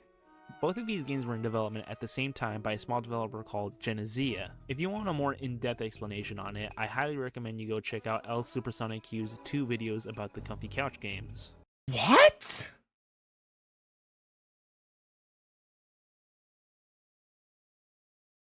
Development at the same I want to know about this picture. There's blood. There's a blood. And a putty on a toilet. What? What happened? It even says Z Poopy. Bro, ain't no. This has got to be fake. It's got to be fake. That's got to be fake. Ain't no way. Ain't no way. Z Poopy. Comfy Couch had blood too for some reason. Ain't no way. Okay. Morphin before Power Sonic Q's 2 videos about the Comfy Couch games. Okay. Mighty Morphin before Power Rangers. I mean, it was the Bioman pilot, right? And right? You thought Power Rangers came up with the title Mighty Morphin? Nope. Not at all. Despite Haim Saban claiming that the name was made up on the spot due to Power Rangers simply being too short, Bandai of Europe was already using the name earlier in 1993. Robo Machines, Mighty Morphin Heroes was a line made of Machine Robo and GoBots toys from the 1980s, including a few that never made it outside of Japan. Whoa, I didn't know that. All right, I guess just yoink it. Cassie and Turn Up the Volume. What is that? Wait. That's what I think it is. Hold on. When Patricia Jha Lee was meant to return and Okay, so we talked about this a bit, and I think Connor has this in his Lost Galaxy video as well.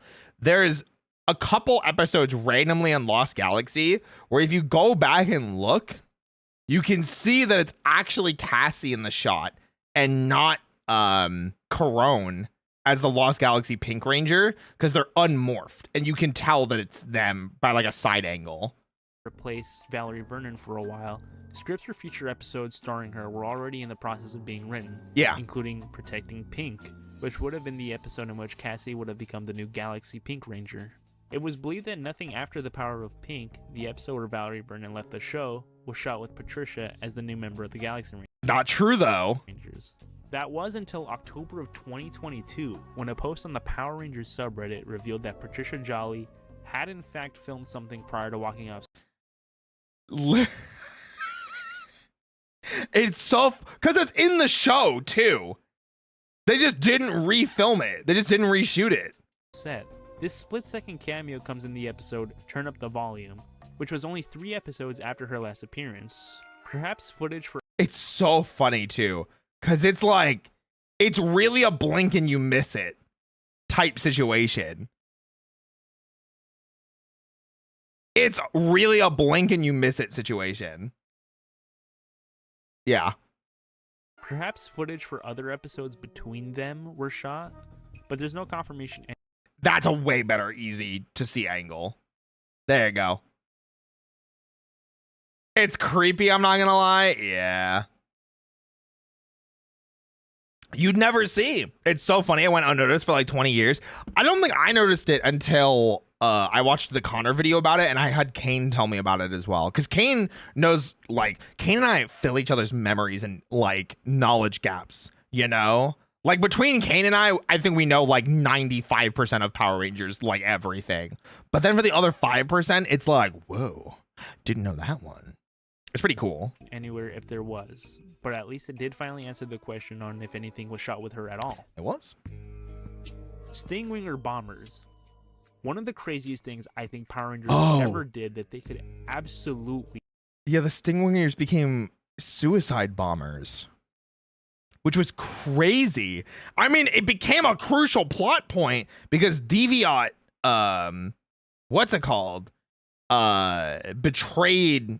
I think it was Deviant. I can't remember his name. Maybe not Deviant. What was the guy that taught Trakina how to fight? That wasn't Deviant. Deviant was the Bumblebee guy. I can't remember the guy that taught what's her name how to fight Trakina, but they literally had bombs strapped. Villamax, thank you. Villamax literally like was screaming at Trakina like, you can't just use your soldiers like this. Like they're soldiers, like they still have lives and are alive. Yeah, you can't do that. And she's like, I don't care. We never get away with now are the Stingwinger suicide bombers Yeah. that appear in part 2 of the Lost Galaxy finale. It was crazy. Trakina, having gone mad in her fusion with Deviant, strapped her Stingwingers with bomb vests in order to destroy the auxiliary Megazords and the Colony Terra Venture. Yup. Especially in a post 9/11 world, we could never see anything like. Villamax had such a cool design. What if I told you that his role in Gingaman is super different and he's actually like a Bancho style biker and he's the first evil general to get defeated?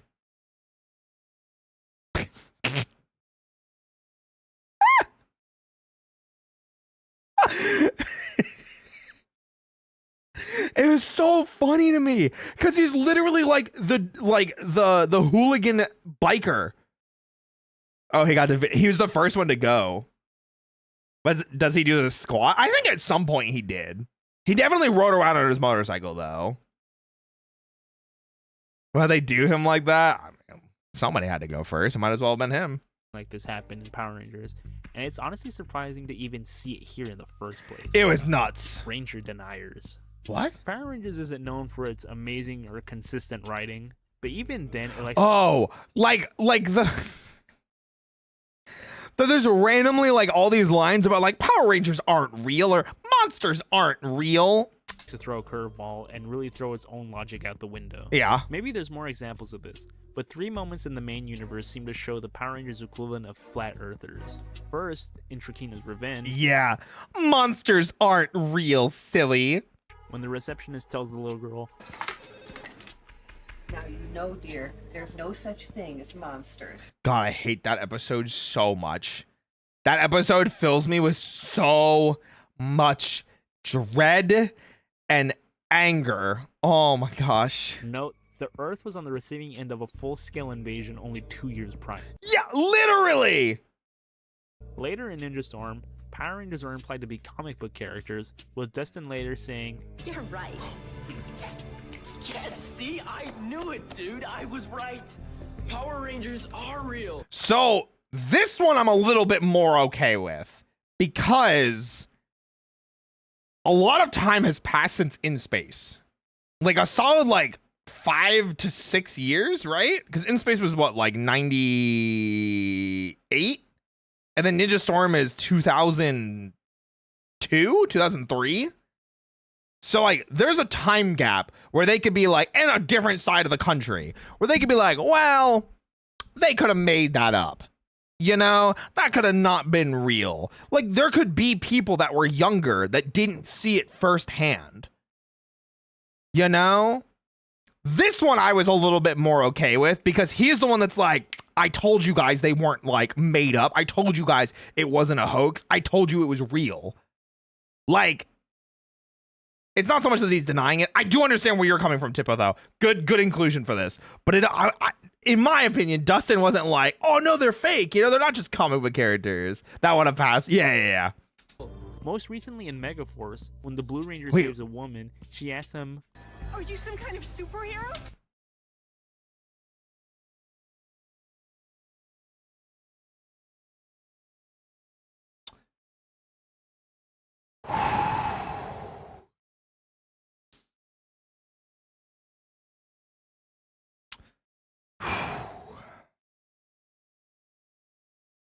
I forgot.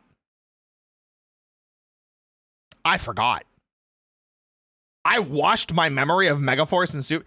Guys, if we somehow get to like a 300 average viewership in the next like 2 or 3 months, we'll do a group watch of Megaforce and Super Megaforce in Discord.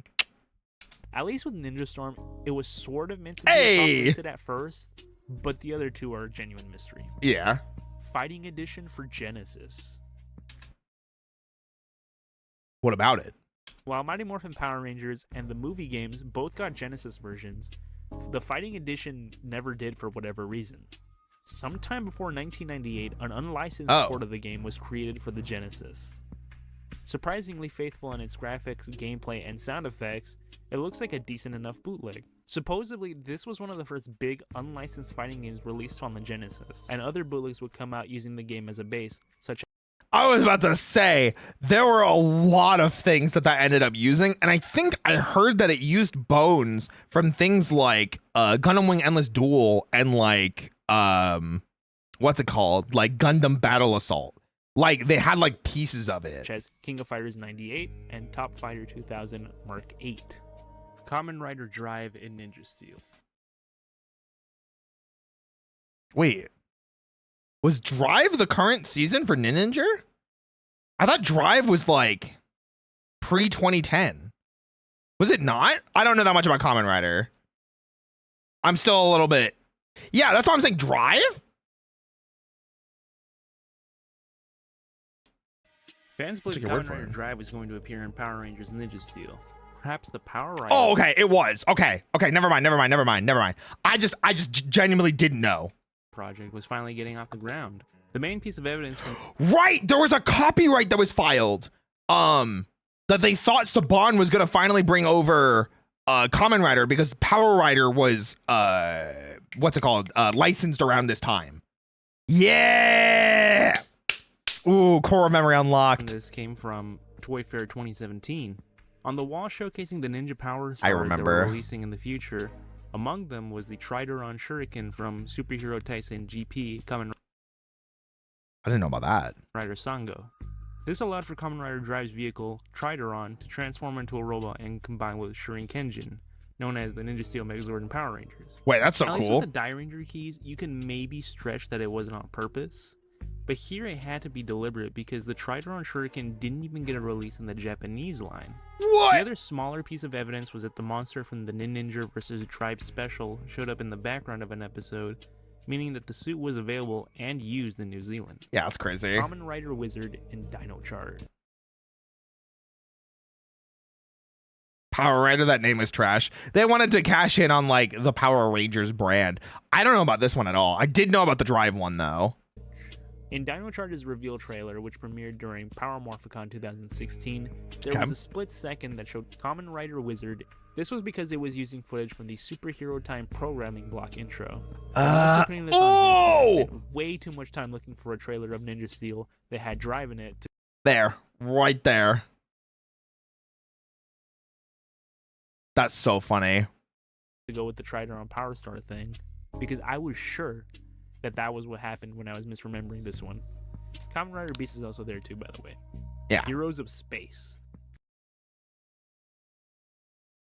Gotta have to hit me on that one. That's a real blink and you miss it. I think that's like a lot of like the knowledge checks and the really deep lost information in Power Rangers is the stuff that happened and it was literally a blink and you miss it situation, because there's so many times where it just ultimately became like, hey, it's good enough, people aren't going to notice this because it's half of a second in one episode from, 15 years ago, 20 years ago, 30 years ago.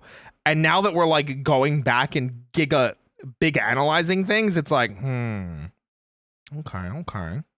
To tie in with NASA's 40th anniversary in 1998, Bandai released 3 commemorative Power Rangers in Space 2 packs that...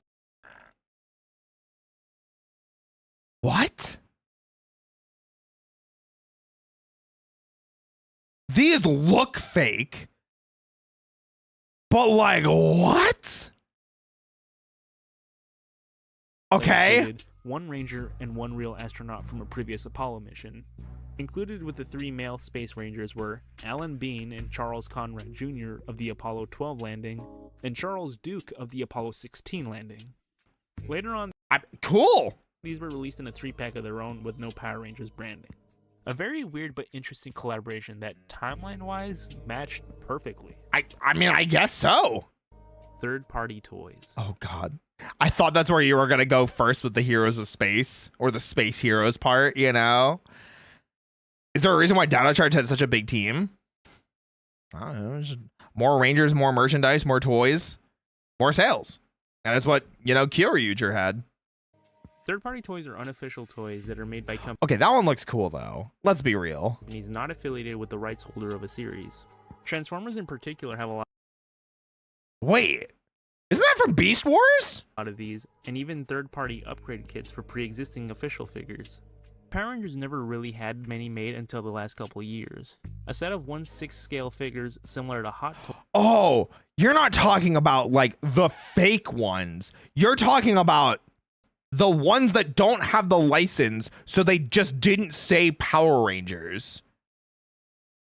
Because I remember some of these. Toys from Ace Toys and a line of combining vinyl figures by Black Seed Toys called Power Raiders are among the very few third-party toys that have been released.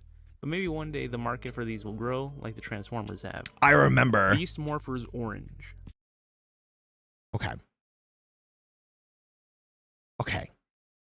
I hope this is going in the direction that I thought, that I think it is. And I want to talk about it before we get there. Okay. Okay. So, back when Beast Morphers was airing, I was actually a Power Rangers content creator. None of my videos are still available on the internet. I have deleted them all because I completely changed directions of the content that I was making. But when Beast Morphers was airing, I did, as each episode came out, I did recap and reviews of each episode. And I remember at one point, Ben and Betty, it was Betty and Ben, right? Were the siblings' names? They got essentially what were powers akin to, or at least Betty did, got powers akin to the other Rangers. And at that point, or around that point, and after, she started wearing orange. And I remember all of us in the Power Rangers like community of content creators were like, Orange Original Ranger? Please let that be what you're talking about, because if it is, I'm going to feel so happy. In 2019, a young boy named Tyler Rinker. It's not. Oh. Okay, this is a good story, though, because this is about the comic and the Make-A-Wish Foundation with a child that wanted to be a ranger. Okay, this is still a really, really good and touching story. Not what I was talking about, though, and I think got made a comic cover officially. An 8-year-old Make-A-Wish child from New Jersey had his wish of becoming the Orange Ranger granted in order to make the world a safer place for everyone at the annual Make-A-Wish Gala on June 13th, 2019. The next month at San Diego Comic-Con 2019, a special variant cover for Mighty Morphin Power Rangers number 40 was released that featured Tyler's custom-made Ranger suit, drawn by Goñi Montes. 20% of each sale for the variant cover went to the Make-A-Wish Foundation. Yep. I hope that very brave and very lucky kid is doing much better. Ernie was Zordon. That's a crazy one. Okay, so the thing that I was talking about, though, it wasn't orange. I think it was purple and green, which I think somebody was talking about. I remember people thought that they were going to make Ben the Green Hippo Ranger from Go Busters. I think that's what I was talking about, too. Hi, Clowns. Hi, Extraordinary. All along. I got to hear about this one. There was an idea early on in the series to have Ernie, the juice bar owner, actually be Zordon in disguise. What? Watching over the Rangers outside the command center. But why? The idea was scrapped, but it's coincidentally similar to Jew Ranger, where Sage Barza, the mentor figure for that series, is actually introduced as a groundskeeper for a condominium while waiting for the right time to awaken the Jew Rangers. Oh, yeah. A different scrapped idea for the show was that Ernie would have known the Rangers' identity all along, which is why everything was always on the house. Nerd. Well, that's kind of funny. Now I kind of want to go back and, like, point out those moments I think that would have been fun. Bye, Jungus. I would have loved Ernie as Zordon. I think it would have been pretty cool. Hardcore Entertainment animated series pitch. I might not know about this one. Disney had rejected a pitch for an animated Power Rangers series sometime in the mid to... Hold on a second. What? What is this chest jiggle? What?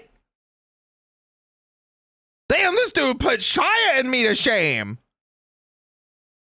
It's so jiggle.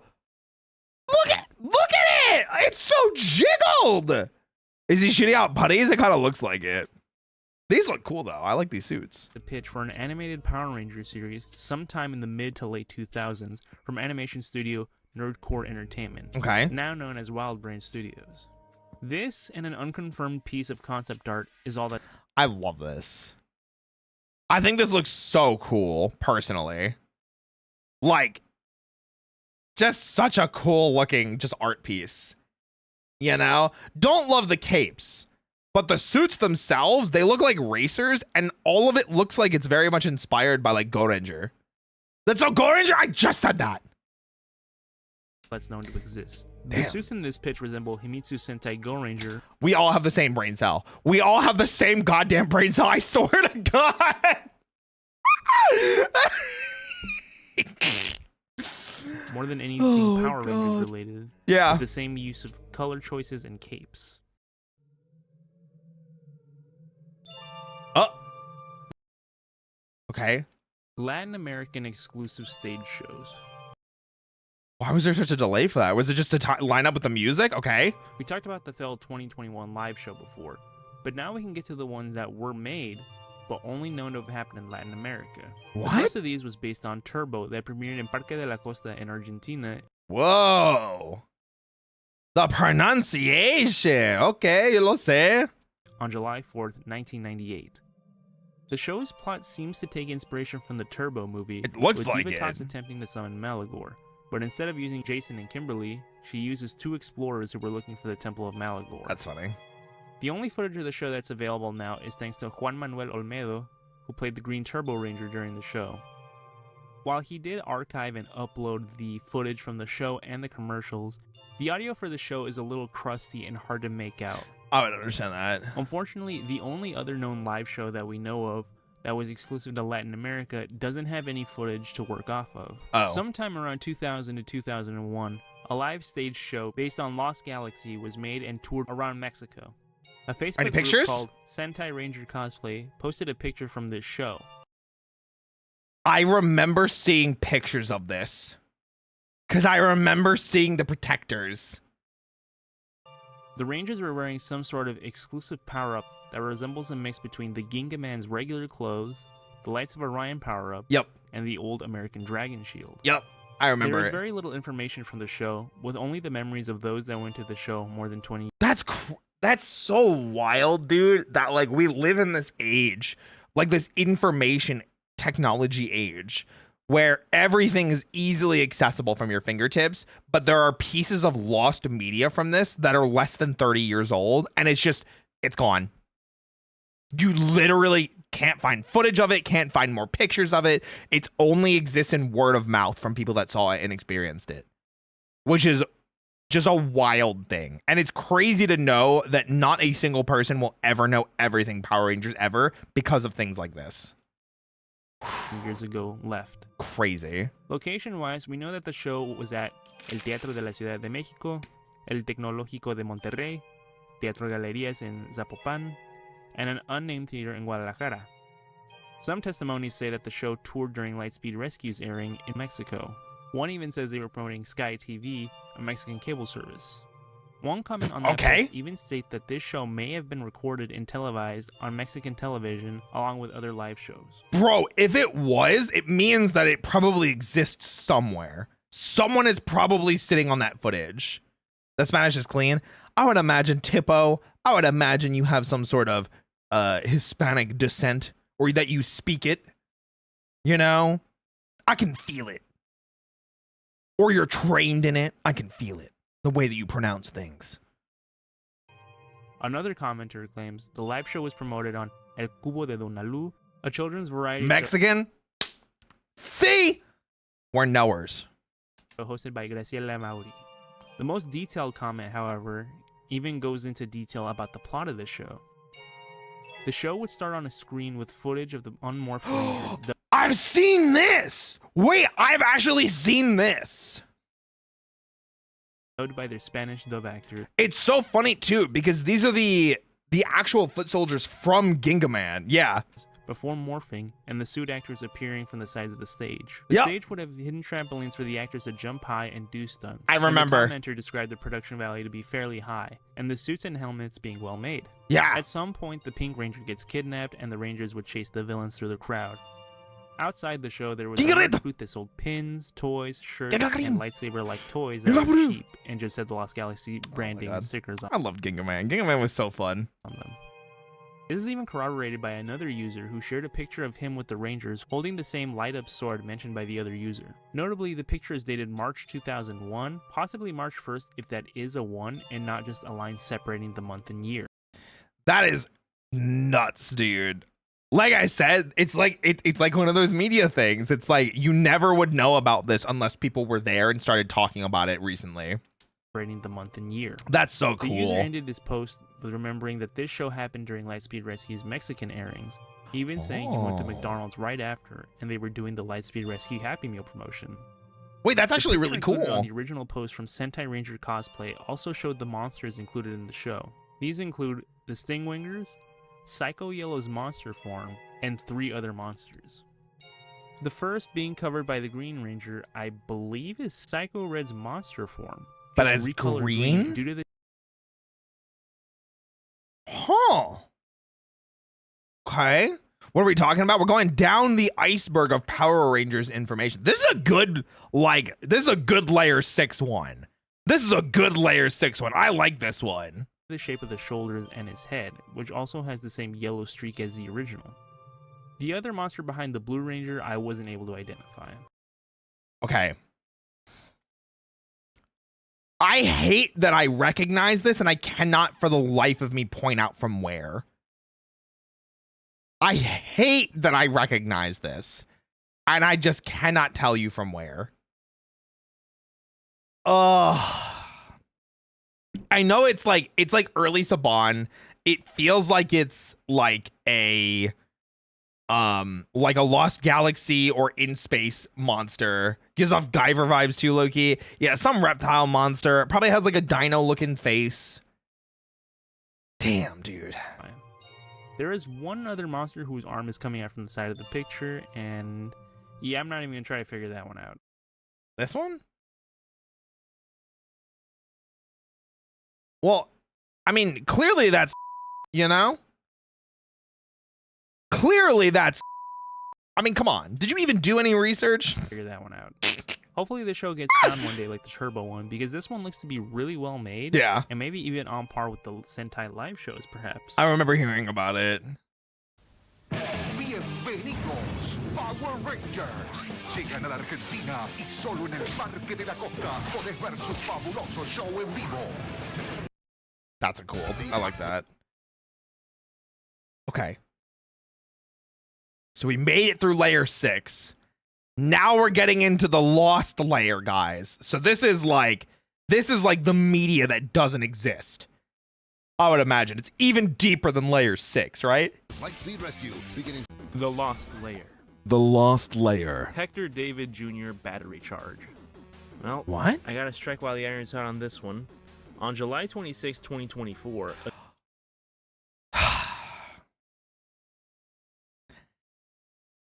I hate that the only reason that I know about this is because of Toa, who's a Power Rangers TikToker. I only know about it because of them, because they covered the story. Yeah, this happened last year in 2024. A video showing former Green Samurai Ranger actor Hector David Jr. was uploaded by the Nampa, Idaho Police Department. The video Yeah, content warning. For those of you that don't like violence against the elderly. Showed the actor pushing an elderly man in a walker after a verbal altercation about parking, where the argument stemmed from Hector parking in a handicapped spot without a handicap placard. He was then hit with a misdemeanor battery charge, and his court appearance is set for August 28th. What became of that? Did anything become of that? Did anything happen with that? Because that would have been many months ago at this point. 4 or 5 months ago at this point. Just yikes, true. This one's really gross, yeah. Can you just imagine? Happy Power Rangers Day! Hey! We're here to toss your salad.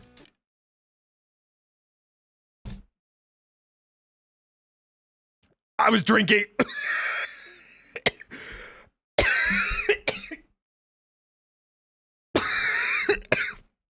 I was drinking. I was just choked. Oh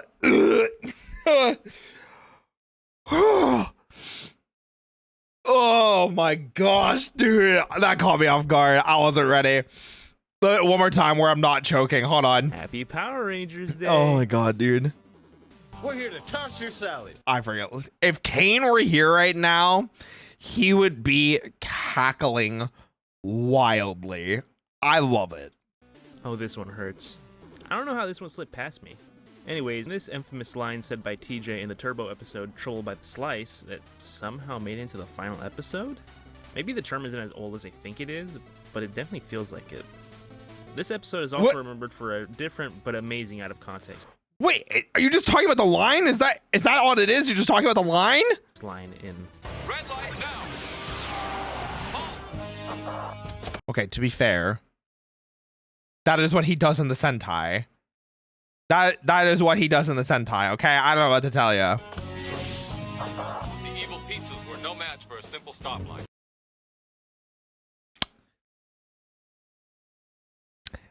It's what he did in the Sentai. I don't know what to tell you. I don't know what to tell you. And TJ even references this episode at the end of Forever Red. Yeah. Wait. Did I ever tell you guys about the time I got baked into a giant pizza? Kane and I say this to each other all the freaking time. Hold on. Let me see if Kane will just randomly answer a call. I don't even know if he's available. I don't even know if he's streaming. I don't think he is. Let's just see if he randomly picks up. Let's see if Kane randomly picks up. Let's just see if he picks up. Pause, champs. Pause, champs. He's not going to pick up. Man. Joke is ruined. I'll just type it to him. Did I ever tell you about the time I got baked in a giant pizza? All right, cool. Saved it. Curses, it do be like that. Do you think TJ yells different stories if he's with Red or Blue Rangers? Yeah. Oh, what about Rita's Rewind? Hold on. A new video game developed by Digital. We have played it on this channel. Guys, if you want to check out mine, Kane, and Zeus's playthrough, check out my YouTube channel. If you're watching on YouTube, it is a previous VOD. You can go back and watch it. We played it on release day, which was super dope. Kane and I and Zeus all did voice acting for it. It was like we voice acted all the dialogue that was there for the game. It was super fun. We had a blast with it. Yeah. Eclipse, Mighty Morphin Power Rangers Rita's Rewind. It was a good time. It was a 5, probably actually 6. Player classic. Yeah, they do add Tommy. If you beat the game, you unlock Tommy. Arcade beat 'em up in the style of the recent Teenage Mutant Ninja Turtles game, Shredder's Revenge. With Christina V as the Pink Ranger, which is pretty pog. And was announced at the 2024 Summer Game Fest and is expected to release in late 2024. Can't wait for this. It has, of the reacting to this video, it has released. I gave it an 8 out of 10, but thought that it could be better. Probably closer to like a mid 7, but I've heard that it's gotten a lot better since launch. And That makes me happy because the game has a lot of really smart ideas, and I am hoping for it to continue getting improved upon. And one of the few games that I'm kind of hoping that gets DLC, because I think adding Rocky, Adam, and Aisha as playable characters, or White Ranger Tommy, would be pognificent. Or the Thunderzords, you know, or even just go with the ninja powers. Add Cat as well. This one, we've been starved for a good Power Rangers game for a while now. It was decent. It was decent. It wasn't it wasn't the blockbuster 10 out of 10 AAA title that we wanted, but I think that's going to be hard to get out of a Power Rangers game, honestly. Mobile games. Oh. Not a big mobile gamer. The Local Rat initially suggested just Power Rangers Rush, but I thought I'd expand to the mobile games in general. Power Rangers is no stranger to the world of mobile gaming, and no, they are not. Hell. Doesn't compare to the hell that is Idle games, though. Listen. I bowed down to Hoyo. I bowed down to New Carnival. So Genshin, Honkai Star Rail, ZZZ, Nikkei, New Carnival. I don't know. What other gachas do people play? Those are the 5 that I know. Those are the 5 that I know that I've played. Oh, Wuwa. 6. Released on mobile include ones based on a single series, such as Samurai and Dino Charge, the money sink known as Legacy Wars, a simple fighting game with a gacha/loot box system. Ooh, I've heard. And various crossover ones like Power Rangers Rush, Azure Lane for me. Oh, there you go. Which is an endless runner, and the most recent release, Mighty Force, which is like a resource gathering RPG hybrid type game. Check out the Local Rats Twitch channel as well. Sure. Sharky. Bulk and Skull are one of the most iconic comedic duos in television history. Did you know that? Yeah, they almost have their own TV show. They were almost a trio, and that third member still showed up in the final show, appearing in a great... I heard about this. I never heard confirmation, though. Yeah. Grand total of 3 episodes in the first season. Sharky was to be a recurring character and part of Bulk and Skull's group. Yep. But her role was significantly diminished in rewrites in each of her episodes. Yep. Only to be completely forgotten as episodes went by. Yep. Starship Trooper Bulk, Skull, and Sharky. Yeah, it doesn't feel as right. Bulk and Skull it fits really well together. Yeah, the Starship Trooper costumes, because it was on the Fox freaking the sets. Bro. Oh, yeah, Starship Troopers. Costumes in Lost Galaxy. In Lost Galaxy, the colony Terra Venture's personal military force, the GSA, uses some familiar garbs for their troops. As it turns out, the uniforms are reused from the 1997 cult classic sci-fi film Starship Troopers. I'm doing my part! It's literally the scene that I was thinking of, too. A pretty fitting reuse, seeing it. Oh my god, dude. It's so funny because it's topical again because Helldivers has been so popular. If you like Helldivers 2, the game, guys, go watch Starship Troopers. It is a parody of that, and it still holds up to this day. Isn't Neil Patrick Harris in that movie? Isn't Neil Patrick Harris in that movie? Neil Patrick Harris, Starship Troopers. Yeah! Oh my god, I love him. There you go. So there you go. There's our connection between Neil Patrick Harris and Power Rangers. Maybe one of the suits that... I'm kidding. As the main threats in the show and God, movie dude. are bugs. Scorpius even bears a passing resemblance to the brain bug from Starship Troopers. And wouldn't you know that the Starship Trooper costumes have actually seen use in quite a few other projects, including Firefly and the G-Savior Gundam movie. Listen, we don't talk about G-Savior Gundam because I don't know anything about it. Yes, there's a live-action Gundam movie, and it is a trip. Oh.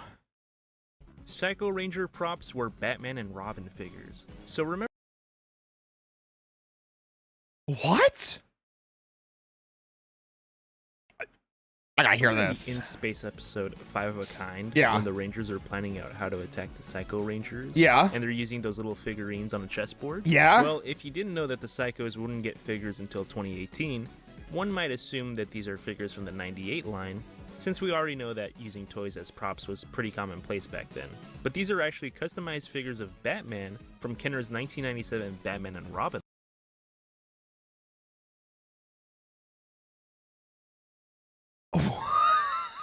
I didn't know that. Wait, that is such an oddly specific deep pull. Like, why would anyone know this? Wait, that is wild. I'm so glad to add that to my repertoire. I'm so glad to add that to my repertoire of useless Power Rangers knowledge. That is so funny. Yeah, you can see it literally in the arms. That's so funny. That's so funny. I had no idea. Batman and Robin line. A fitting use because Osamu Abe, designer of the Psycho Rangers' Japanese counterparts, the Neji Rangers, stated that their designs were inspired by, among other things, darker American comic book characters of the time, including Batman and Spawn.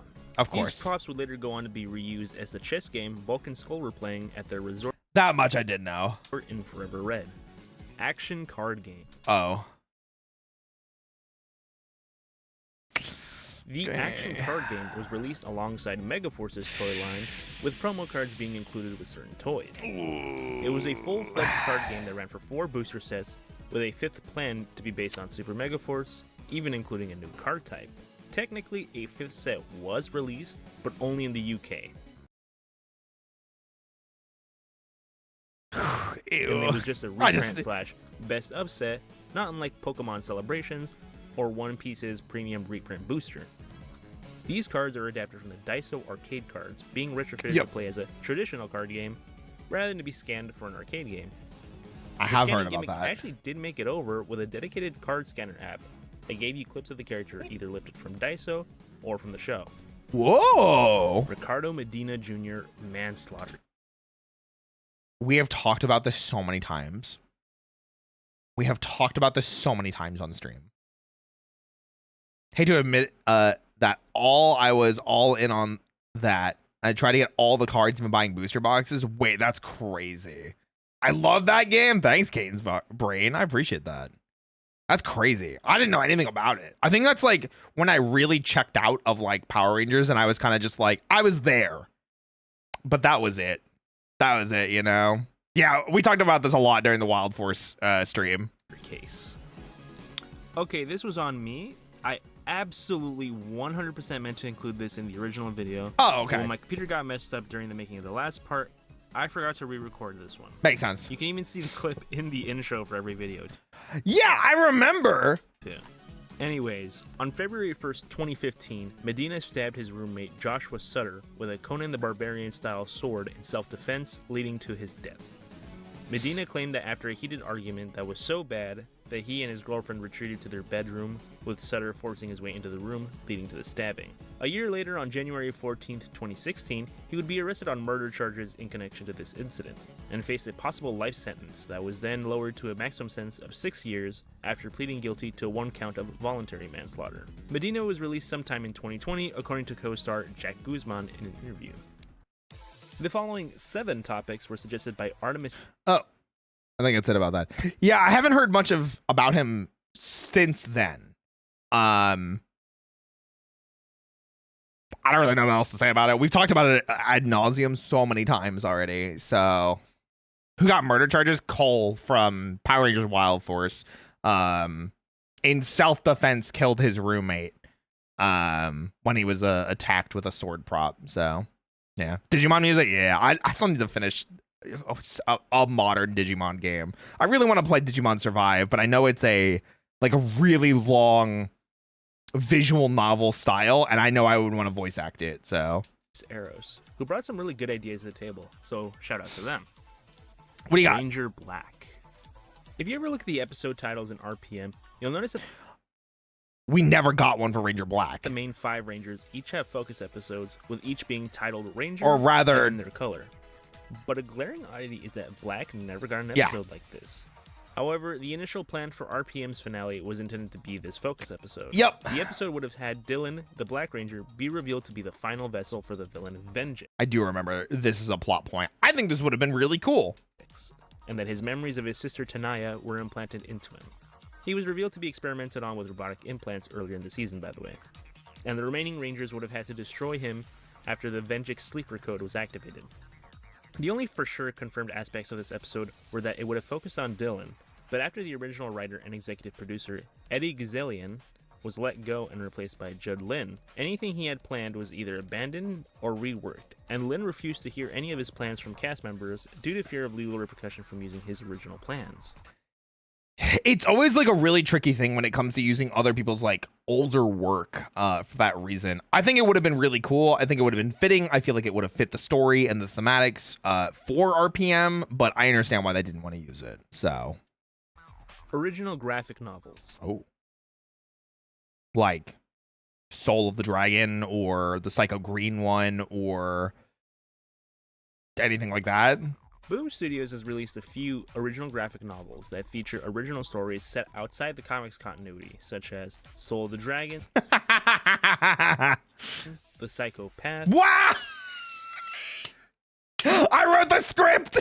And Sins of the Future. I wrote the These graphic novels script! help expand the universe and in some cases introduce brand new characters to the franchise, like the Black Time Force Ranger Oh, yeah. and J.J. Oliver, Tommy and Kat's son. Yep.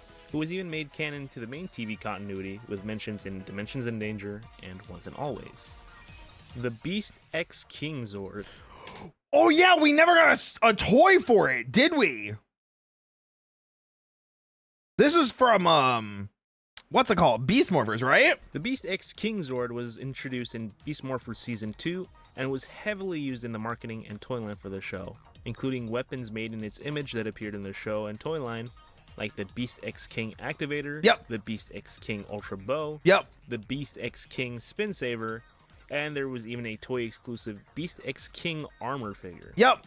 But with all that, Hasbro never released a proper Beast X King Zord. I in the main remember. Zord line. Yeah, because I was a Power Rangers creator at the time when we were all like, wait, where's the Zord?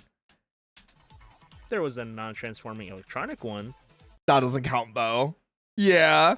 But to have so much of the show and marketing revolve around this new Zord and not included in the main line was certainly a decision that was made. Bro, can I just say, I'm gonna scroll back a second.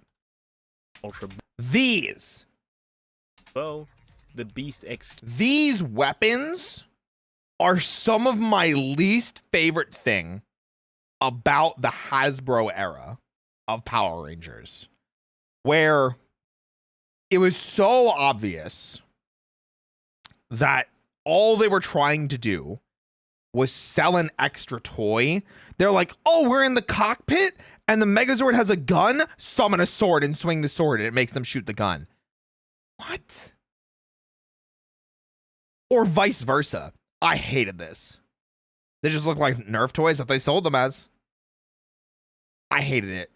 Bro, I hated it every time it showed up. It made me so mad, and I always freaked out about it while watching the show as well during my reviews. I hated it, bro. It was so frustrating. But to have so much of the show and marketing revolve around this new Zord and not included in the main line was certainly a decision that was made. Yeah. New ADR in Beast Morphers and Dino Fury. Yeah, bro, Golden and Silver Morphers were just Nerf guns. Oh, yeah, they were so bad quality. I remember seeing them. Yeah, they were pretty much just Nerf guns. Yeah, it was Nerf without using the Nerf name.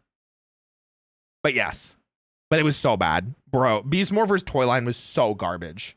Like, it wasn't even funny.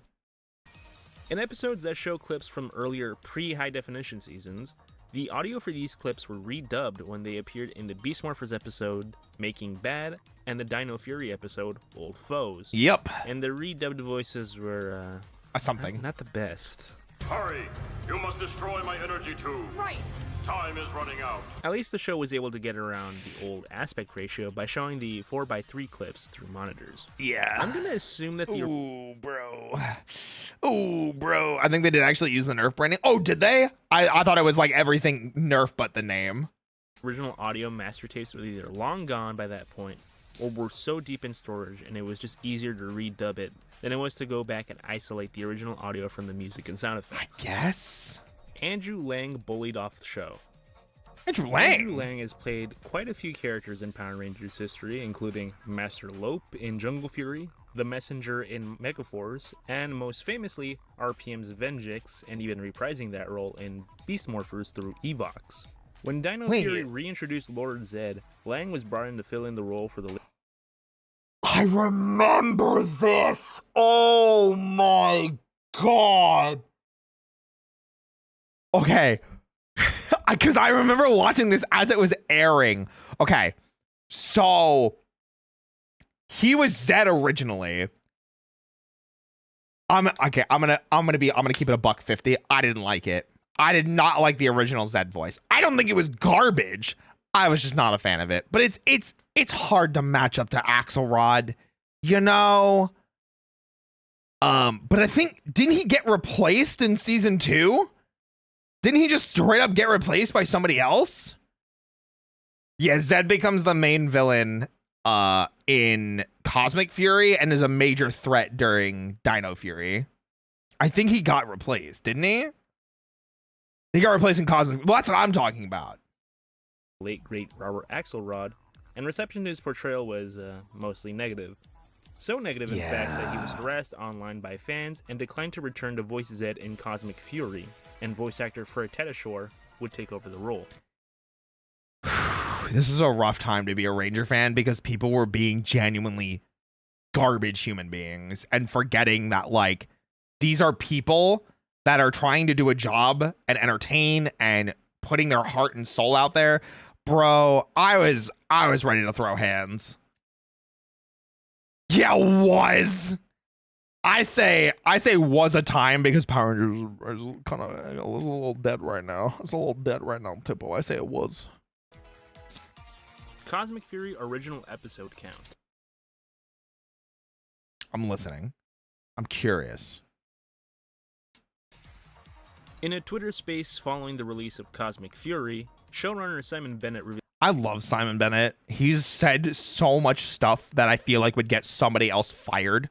Like, can I just say, there's one interview Simon Bennett had, and Simon Bennett was the showrunner for the entirety of the Hasbro run. Simon Bennett literally was asked in an interview, and they were like, Simon Bennett, what show, if you could pick any season of Power Rangers, which one would you go back and redo? And this was like in the middle of Dino Fury airing. So Beast Morphers just finished. Dino Fury is airing right now. Simon Bennett literally was like, I want to go back and do Beast Morphers because we got screwed so much with the crap that we had to deal with from Nick. We got screwed with the forced script manufacturing that was left over from Saban, and our hands were so tied with so much of the writing and scripting. Bro, he was going off. It was so funny. But everyone resonated with it. Everyone was like, yeah, so true.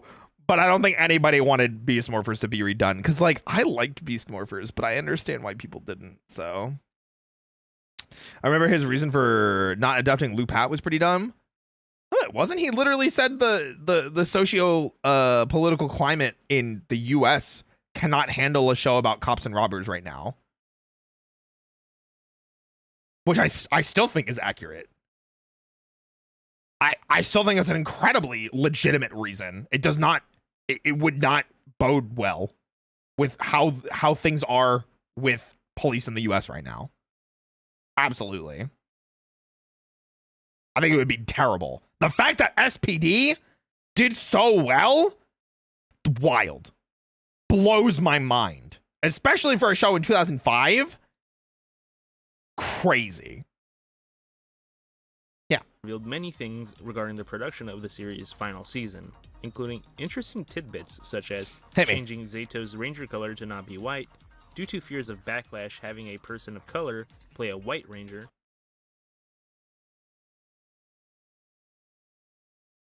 I hate that. Wait, that can't wait. I need to listen to that again. Hold on. I need to listen to that whole statement again. Hold on a second. Of Cosmic Fury, Showrunner Simon Bennett revealed many things regarding the production of the series' final season, including interesting tidbits such as changing Zato's ranger color to not be white, due to fears of backlash having a person of color play a white ranger.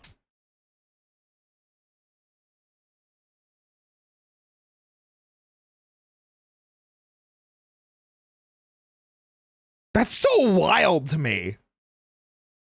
I don't like that.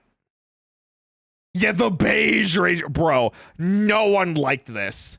I remember this being such a widely, like, everyone was like, I hate this. The coloring was so bad, bro. Oh my god. Yeah, it was basically champagne. Isn't that what they called the color wise? Was champagne? Did we already have that in Ninja Steel? We did. We also had it in Wild Force. I think Alyssa's actress is POC, right? A lot of times. You know? The abs, listen. And Hasbro's paranoia over Zed's insignia resembling an N if tilted. One of the biggest reveals that might have fixed issues some fans had with the season was that Cosmic Fury could have been 20 episodes instead of the final 10. Netflix had actually offered to have the show run for 20 episodes. Oh, I remember hearing about this. I remember hearing about this, that Hasbro or Netflix was actually like, hey, we want to do more. Like, genuinely, that Hasbro said no. Netflix was like, here's our pitch. We want to do more. Here's the idea. Here's the money. What's going on? And Hasbro was like, nope, no, thank you. And it's... But Hasbro rejected that and wanted a short 2-month production schedule and settled on 10 episodes instead.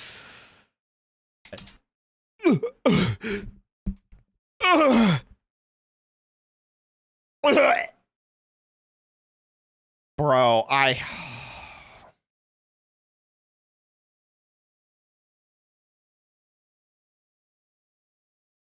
it's so bad, dude. It's just so bad, dude. I remember hearing about this, and even my normie friends were like, why didn't they want 20 episodes? Because Hasbro wanted to be done with Power Rangers. Hasbro did not want Power Rangers in the first place. They had explicitly said on multiple occasions that they never wanted to own Power Rangers. Power Rangers was purchased by an executive without getting permission from higher ups in Hasbro, and had a massive plan for like this big cinematic universe for Power Rangers, including TV shows, movies, potentially a cartoon. The live action show was going to start branching into it, potentially a reboot, things like that. And unfortunately, before they could finish writing all of this down, finish actualizing it, or even share the information, the person passed away. So all of a sudden, Hasbro's left with something they didn't want. They don't know how to market. They've never worked with before. It was the old CEO of Hasbro. There you go. And they're just like, well, I guess we'll just do whatever. You know? Yeah. It was because of this that Izzy and Fern's story was significantly cut down, and a plotline of them being at odds due to Izzy being too overprotective and breaking up for a few episodes was scrapped. Quantum Continuum. Man, Hasbro gave up a PR and stomped on their fans. At this point, just sell the Paramount. At this point, please just sell the Paramount and let that movie rumor be real. Please let that movie rumor be real. Just let it be real. Just let them do it. They saved Sonic, bro. They saved Sonic. Let them save Power Rangers. Hating Hasbro for owning your franchise is a common thing. It's so crazy that in half as much time, Hasbro did more damage than the Neo Saban era did. Oh my god, dude. Well, that's the rumor right now, Rune Wolf, is that there's a potential movie in production from Paramount. We haven't gotten official clarification on what's going on. It's been like pitched or something like that, and they might be in the market for buying the franchise. But again, it's like, it's all hearsay. We don't have actual confirmation. It's like good rumor sources, but until we get that official like press release or something that's like giga official, I say it's just conjecture, you know. PR Destruction speedrun any percent, because it's like what Beast Morphers started in, what was it, like 2018, and then that's when Hasbro started, maybe 2017, and then went into, God, it may have just been 2018, 2019, and then last season went, because I think it was during quarantine, and it was all they did was 2 seasons of Beast Morphers, 2 seasons of Dino Fury and Cosmic Fury, and that was it. And they were done. And Power just dead because of that. So it's crazy. Wild. Good job, This Hasbro. was the 30th anniversary 8-episode limited series pitch From David Yost! Oh my god, I was choked. I got so excited. Bro, okay. So I remember this pitch. I remember this. Okay. This is something that David Yost talked about in an interview where he was like, I pitched this to Netflix and they seem to really like this idea. Yeah, you almost killed me again. David Yost literally got so excited because he wrote the idea basically for Once and Always, but it was supposed to be multiple episodes, but Hasbro didn't want to pay for it. written by David Yost that he shopped around to various networks and streamers prior to the making of Once and Always. Yeah. It's described as a tonal cross between Riverdale and Star Trek. Yep. The limited miniseries would have followed a somewhat similar premise as Once and Always, where the Hi, project Lorian. was a tribute to Tui Trang and her character Trini Kwan.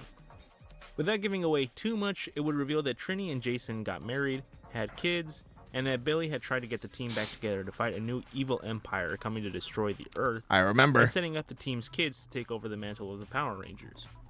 Bulk and Skull even get to finally figure out the Rangers' identities after all these years. David Yost himself has uploaded the scripts of the first 4 episodes if you want to check those out. I gotta check them out at some point.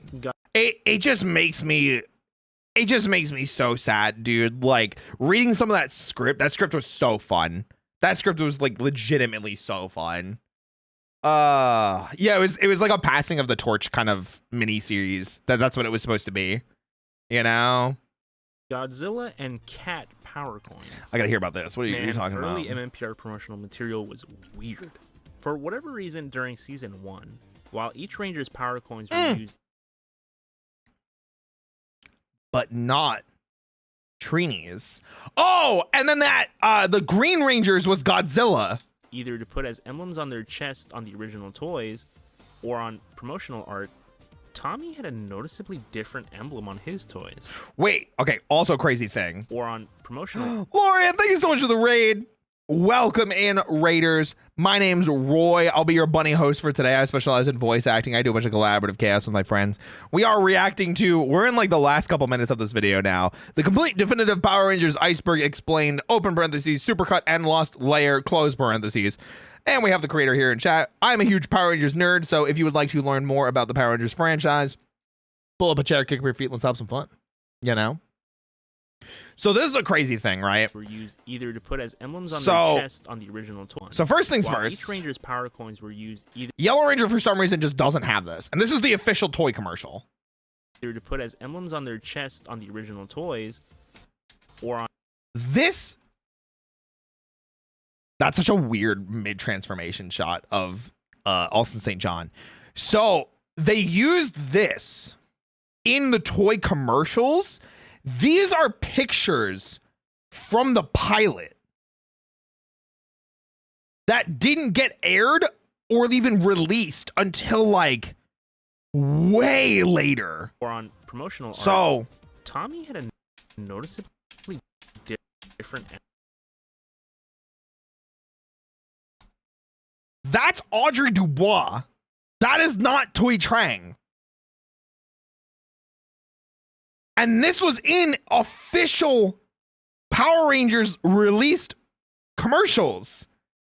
Yeah, that's Audrey Dubois and not Tui Trang as Trini. Yeah, because the weird Animorph transformations were in the pilot episode and not the actual first episode. Yeah, and she has the emblem there. Listen. The 90s were a wild time, bro. The windies were a wild time. You know? Emblem on his toys. This power coin Godzilla. It just looks like Godzilla, man. It's just Godzilla. It's just also funny because he has this but never has it in the show, and I think they just copy pasted the other molds and just gave it to him. You know? design given to him is straight up Godzilla. Yeah, it is. There's no way around it. If anything, it looks more like Titanus than it does Dragonzord. Well, it kind of does. Wait, you so real for that? Wait, true and real. We would at least get an actual Godzilla Ranger with the Kaiju Rangers in. I love these designs. Can I legitimately say, I think these designs are so freaking cool. Oh my god, these designs are so freaking cool, man. Mothra for the Pink Ranger. Obviously, we've got Godzilla here. I don't know who a lot of the other ones are. I think this one's another variant of Godzilla. I can't remember. I think this is Rodan. I don't know these two, though. Blue and yellow are the two that I don't know. I think this is like Space Godzilla or something like that. Oh, it's Baragon? I don't know Baragon. Yeah, Godzilla wearing the Dragonzord like armor. It's so freaking cool. Anguirus. I'm not super familiar with Godzilla. I have seen a couple Godzilla films though. I've enjoyed a lot of them. Like 01. I saw that in black and white. That movie was amazing. That movie was a 10 out of 10. It was so good. It was so good. -1, sorry. I had Kamen Rider on the brain. Kamen Rider Godzilla. Oh, Kane responded to me. We were making a joke about Power Rangers on stream. Wanted to involve you in it. All right. Godzilla versus Mighty Morphin Power Rangers 2, but that wouldn't be for like another 30 years. True. Then when the Tiger Zord, man, I love the Tiger Zord. I freaking love the Tiger Zord, man. White Tiger Zord, so freaking cool. Hey, Bunjo! Thank you so much for the raid. Welcome in, everybody. My name is Roy. I'll be your buddy host for today. I specialize in voice acting. I do a bunch of collaborative casts with my friends. More importantly, we are reacting to the last bit of a Power Rangers Iceberg video with the creator here in chat. We're reacting to really, really deep lore of things you might not know about the Power Rangers franchise. And I'm a huge Power Rangers nerd, so pull up a chair, kick up your feet, let's have some fun. was released in Season 2's toy line and included a figure of the White Ranger with no emblem on the chest, but a weird cat. I remember this. It's so hideous, dude. It's so hideous. Oh my gosh, dude. It's so crazy too, because Tommy's like white tiger coin isn't even like a white tiger. It's like claw marks or something. You know? Can you imagine Decade wielding Saba? That'd be pretty cool. Decade. Power coin. Hey, don't fucking look at me like that. That's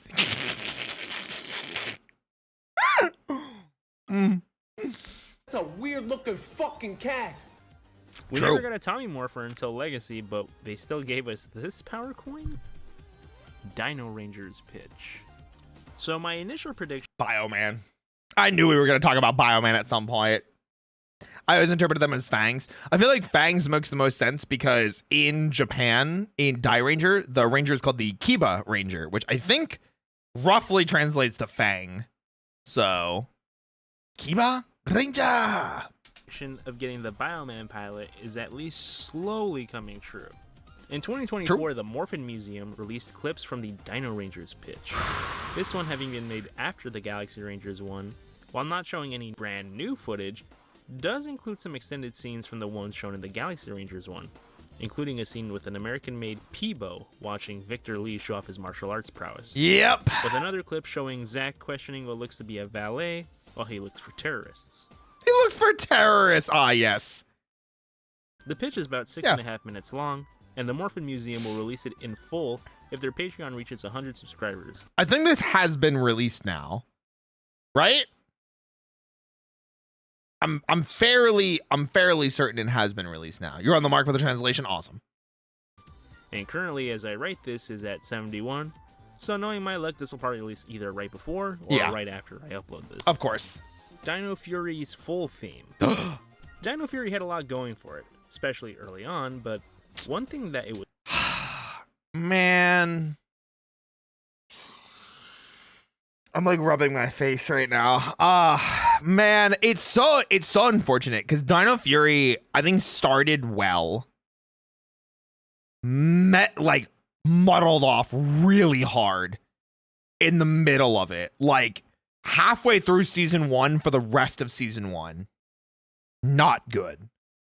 Season 2, things immediately start getting a little bit better. And then halfway through season 2, I even told Kane to go back and watch it. And he did. And he was like, I see what you mean. It was when they switched to Netflix for exclusively showing Dino Fury. It changed something about it. You could feel it in the way that scenes were shot, in some of the acting, in some of the fight scenes, and it just felt better. And the last half of season 2 of Dino Fury really dug deep and really had some great stuff. Dino Fury's finale especially, I think, was giga good. Really good. You know? They got that Netflix money. And they didn't have the Nickelodeon shackle anymore either. So, Kane, thank you so much for the 10 months. I appreciate you a ton. I am paying 13 hours overtime. Love you, boo. Oh, I hope you get some rest or some dessert. One of the two, you know? Was certainly lacking in was its very basic theme, which was just Go-Go Power Rangers with a few unique lyrics sprinkled in. Yeah. However, in 2024, the full original theme was released, and while it's nothing crazy, it's not on the same level as Cosmic Fury, if I'm being honest, it certainly is better than the very basic one that was trimmed down. I don't know if I ever heard Show, this. at least. Bandai of Japan I'll have to look that up Action later. Hero Ninja figures. When the Super Megaforce figure line went back to the classic 5-inch scale after Mighty Morphin 2010 had shrunken down to 4 inches, they were given the new name of Action Heroes and would continue with this scale until the end of Bandai's run with Super Ninja Steel. However, what does that Ninja matter Steel didn't debut the Action Hero style mold for the Rangers. They actually first released in Bandai Japan's Ninja line a whole 2 years before Ninja Steel. Well, at least the main boys did. The figures were pretty much like 90% similar, with the only real differences being the paint being slightly darker on the Japanese release, the shurikens on the belt are painted, and the joints are technically different compared to the American and Japanese releases. Okay. The only major difference between the two figures were the accessories, as the Ninja Steel releases only came with the swords, but the Ninja ones came with the Morpher in its blade and claw forms, and the frog gun.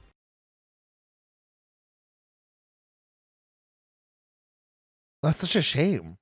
The mold's right there. The mold was right there. Frog gun. Ninja Steel would eventually release the Morpher variants in a 6-pack, and the frog gun would unfortunately never see a release overseas. Man, we got robbed. We got robbed. Dino Fury debuts a form originally meant for the Sentai. Okay, this is an interesting. You talking about the Morphin Masters that they were designed by, like, another team? So in Ryusoulger, the Ryusouls allow the Rangers to either morph or get new power-ups. Yeah. And while many of the Ryusouls were created, many never got to see use on screen. Okay. Even with the power-up sleeves being fully built and designed for each one. Among these was the Kike Soul, and while it never saw use in Ryusoulger, it actually got to debut on screen in Dino Fury in the third episode of the first season, Lost Signal. Amelia got the honor of debuting this new form, but a picture from either a magazine or a reference book, I couldn't find the origin, and reverse image search did absolutely nothing, shows Ryusoul Red using it, but Zato never ended up using it in Dino Fury either. Huh. Jail of... Was it just used in passing? Because I remember this episode. It's like Zato has to like put on a blindfold or something.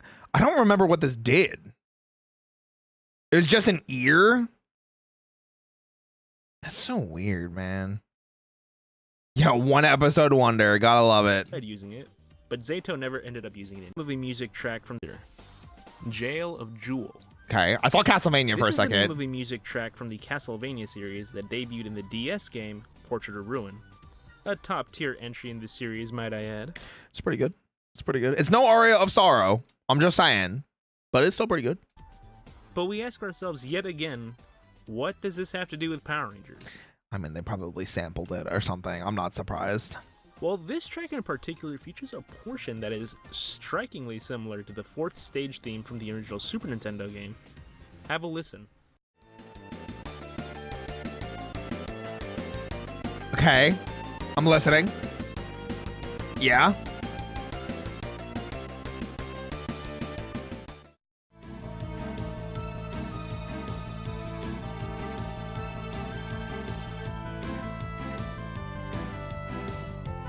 I mean, maybe a little bit. Maybe a bit. Like, yeah,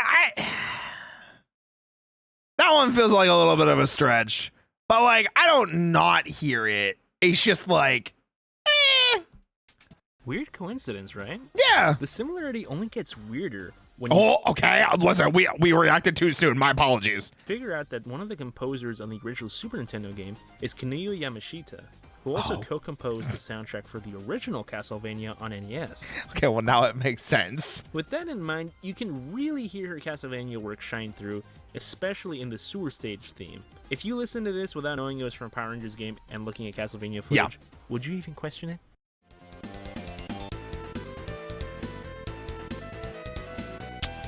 Listen, Power Rangers music on the Super Nintendo went hard. I don't know what to tell you. I don't know what to tell you. I doubt Jail of Jewel was composed with referencing the Mighty Morphin game in mind. No, definitely But not. it's funny how it all loops back around, isn't it? Maya's original actress. I'm starting to notice a really weird pattern of Maya's original actress. Wait, I don't think I know about this one. people walking away from productions related to Lost Galaxy. Oh, wasn't it about the hair? They were like, I have to wear like a bajillion extra pounds of hair. I'm out. Actress Erin Sims was initially cast as Maya the Yellow Ranger and even filmed scenes for the premiere episodes before parting ways with the production, necessitating a replacement in Serena Vincent. Recently, once again, the Morphin Museum has uploaded never-before-seen dailies from Sims' time on the show, edited together with the final scene of the premiere episode with the Rangers all on the megaship together. While Erin Sims does a good enough job with what little footage we have of her, I can't really see anyone but Serena Vincent in the role. Yeah. The word go appears in almost every theme song. There's this. What does it not appear in? Hold on.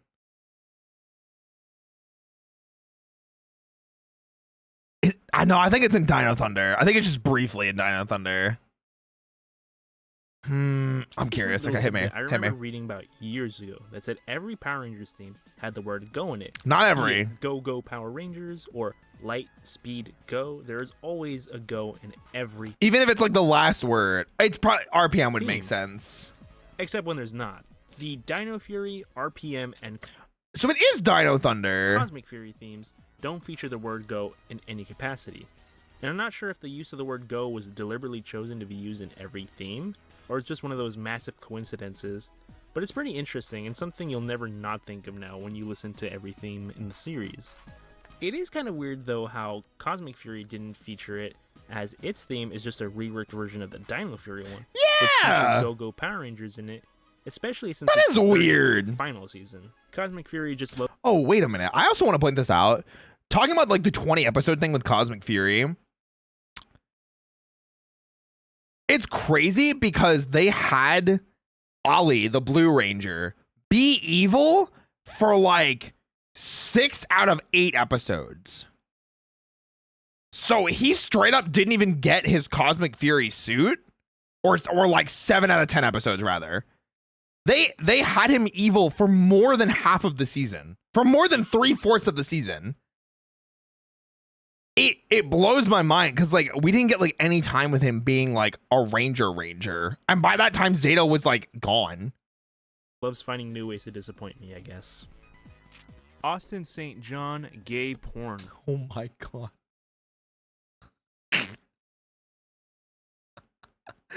Okay.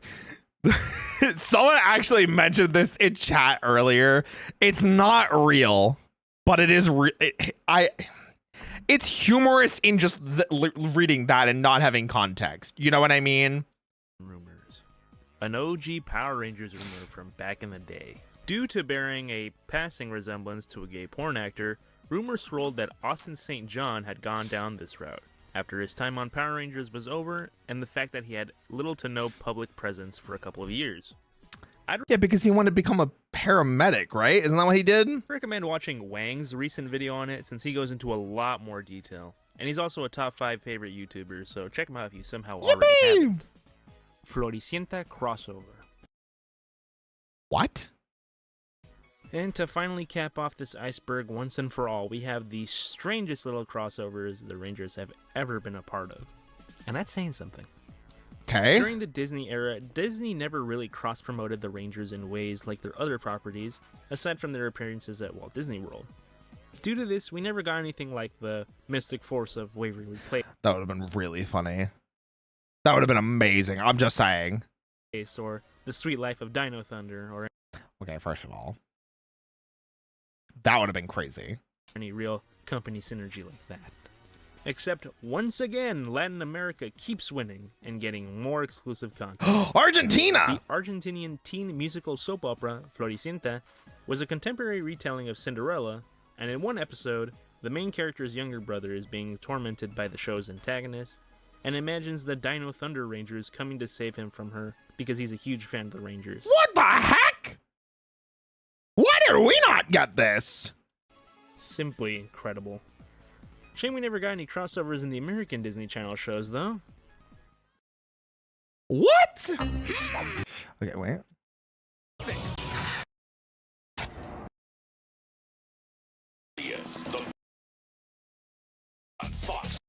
If you made it through all the way to the end, there we go. Thank you. Many oh my people eyes! make this video possible, and I will link each and every one in the description. I won't do Power Rangers content too often. Why but not? Just know one thing's. Wait, why not? Why not? Why not? Your next Power Rangers video is already in works, right? You're working on your next Power Rangers video right now, right? Right? For sure. Right? August is always for the Rangers. What's your favorite thing about Power Rangers? Maybe. Let me know in the I'll have my new model for the next Power Rangers video you make. Comments. Maybe leave a like and subscribe. And hopefully, I'll see you soon. Later. Also, I have a creator code for Fortnite now, so if you want to contribute. Yeah, Fortnite, we about to get down. Get down! My addiction, use code TIPPO in the item shop. All right. Oh, I forgot I have more Connor videos just saved. I stopped saving them after Turbo because I think we were caught up at Turbo. After the resounding. All right, Connor. We're not watching you tonight. Relax. We're watching you on Monday. Okay? Whip. Okay. Shkapow. Ugh. Guys, that was fun. Tippo, thank you for making an awesome video. Or awesome combination of videos, because it was like a couple different videos like combined, right? Into like that big one. Yeah. What is this? We need some like upbeat music. Just go back to first floor. There we go. I got the jazz bag. Thank you for reacting to them. Yeah, of course. Of course. Guys, if you have not already and you're watching on YouTube, please check out the YouTube description to get a link to Tippo's video directly. That way you can support the creator of the video itself. Be sure to like, subscribe, and comment on their video. Make sure you support their content. So that way we have cool new Power Rangers stuff to react to in the future. No, but seriously, that was great. There were a lot of like deep cuts that I was unaware of. and that I definitely just straight up didn't know about. Like the Batman and Robin molds for the Psycho Rangers. I like that one. That's a fun one. Yeah, that was just fun. Thank you. Seriously, that was a great time. I'm glad. I don't remember who in chat did it, or if it was someone in a YouTube comment. Literally, someone mentioned Tippo's video. I didn't respond to it because I just didn't see it. And then Tippo reached out to me because that same person reached out to Tippo asking for permission for me. And I was like, bro, I don't know who this person is. It was just a person that said something. I was like, so, like, what are they talking about? What's happening? Another Power Rangers video? Yeah. I love that. It's fantastic. Gotta freaking love it. You gotta freaking love it. But guys, thank you again for coming and hanging out. Tonight has been a blast. Now, as I mentioned before, I will be back tomorrow. I'm going to be playing Marvel Rivals with the homies. We're playing with Papa-Mutt. We're playing with Michaela. We might see if anybody else wants to come join us as well. That way we can enjoy ourselves. But more importantly, guys, if you're looking for more Power Rangers content from me, specifically reaction content, because I don't typically make my own, just because voice acting keeps me very busy, as does content creation, as does my full-time job. But I do love Power Rangers. I love supporting the creators. If you have things that you want me to react to in the future, let me know, because I want to react to more stuff. I want to be continue to be part of the Power Rangers community. I want to continue to bring Power Rangers to people that maybe aren't familiar with it, or maybe experienced it as a child and have not experienced it since, like we're doing kind of on Monday. And since Joel expressed interest in it on Tuesday of this week, I'm probably going to drag him into a forced indoctrination session. But like I said, on Monday, we will be indoctrinating a friend of mine with Zeus, definitely. I don't know if Kane is joining us just yet, but we will be starting over from the first Mighty Morphin video with Connor, from Connor's videos, and going from there. So yeah, if you guys are looking forward to bringing someone new into the fold, and maybe seeing Zeus's new opinions now that she's a little bit more acquainted with the franchise, come hang out. This will be the 4th time we've sat through this video on stream. It's gonna be great. Yeah, shit, here we go again. But yeah, that will not run instead of the Ninja Storm one. We're still working on planning the Ninja Storm one, I promise. And yeah, don't forget, next week I am planning on going to MagFest. So if you are going to be at MagFest, maybe come find me, come say hi, maybe take a picture, shake my hand, you know, maybe buy me a drink. I think that would be fun. I'd like that. But more importantly, I will not be here for the majority of next week, aside from Monday. Monday is going to be the Power Ranger stream, and then last stream for like a week or so. So yeah, Kane is safe. Kane is fine. He is just, you know, he's a busy man. Kane has to take care of his majesty, you know? I haven't seen her first opinion, so this will be fun. Hell yeah. Hi, I'm kind of new. Not new. I thought I was already following you. So I thought I'll correct that. I don't want to lose you. I found you through TikTok. Well, welcome. Hey, it's good to see you. I hope you're having a fantastic night, EVM, and thank you so much for the follow as well. But guys, we are going to raid into Zeus, who looks like she is playing Marvel Rivals as well. That way you guys can get kind of a little bit of a taste of what we are doing tomorrow on stream with Papa-Mutt and Michaela.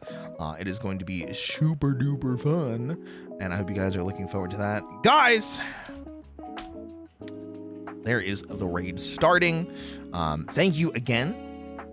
I really appreciate the support. If you are a sub and you want to participate in the raid, use the first raid command. But if you're not a sub, use the secondary raid command, because then you can still participate in the raid along with the rest of us. Thank you again to Tippo for the amazing video and giving us permission to react to it live on stream and in VOD format. So remember, it will always be available on YouTube, and we'll always give credit to the creators of their videos in the description. So if you want to check out the video for yourself and form your own opinions, please do. Leave your comments down below. below if there are other ones that you want me to react to, if there are other creators that you think it would be cool to react with, or just more Power Rangers content in general. I do promise I plan on expanding this a bit more, maybe doing some watch-alongs in Discord in the near future, because we like to hang out there. So if you're watching this as a VOD, you're watching live on stream, come hang out in the Discord, leave me some comments, let me know what you want. I love seeing you guys being super interested in the type of content that I make and the type of content that I react to and the type of content that we all experience here. So yeah, thank you guys again. I will see you tomorrow for Marvel Rivals, and I will see you on Monday for a new indoctrination session of the Cult of Power Rangers. All right, guys, I'll see you then. Have a good rest of your night. Bye-bye!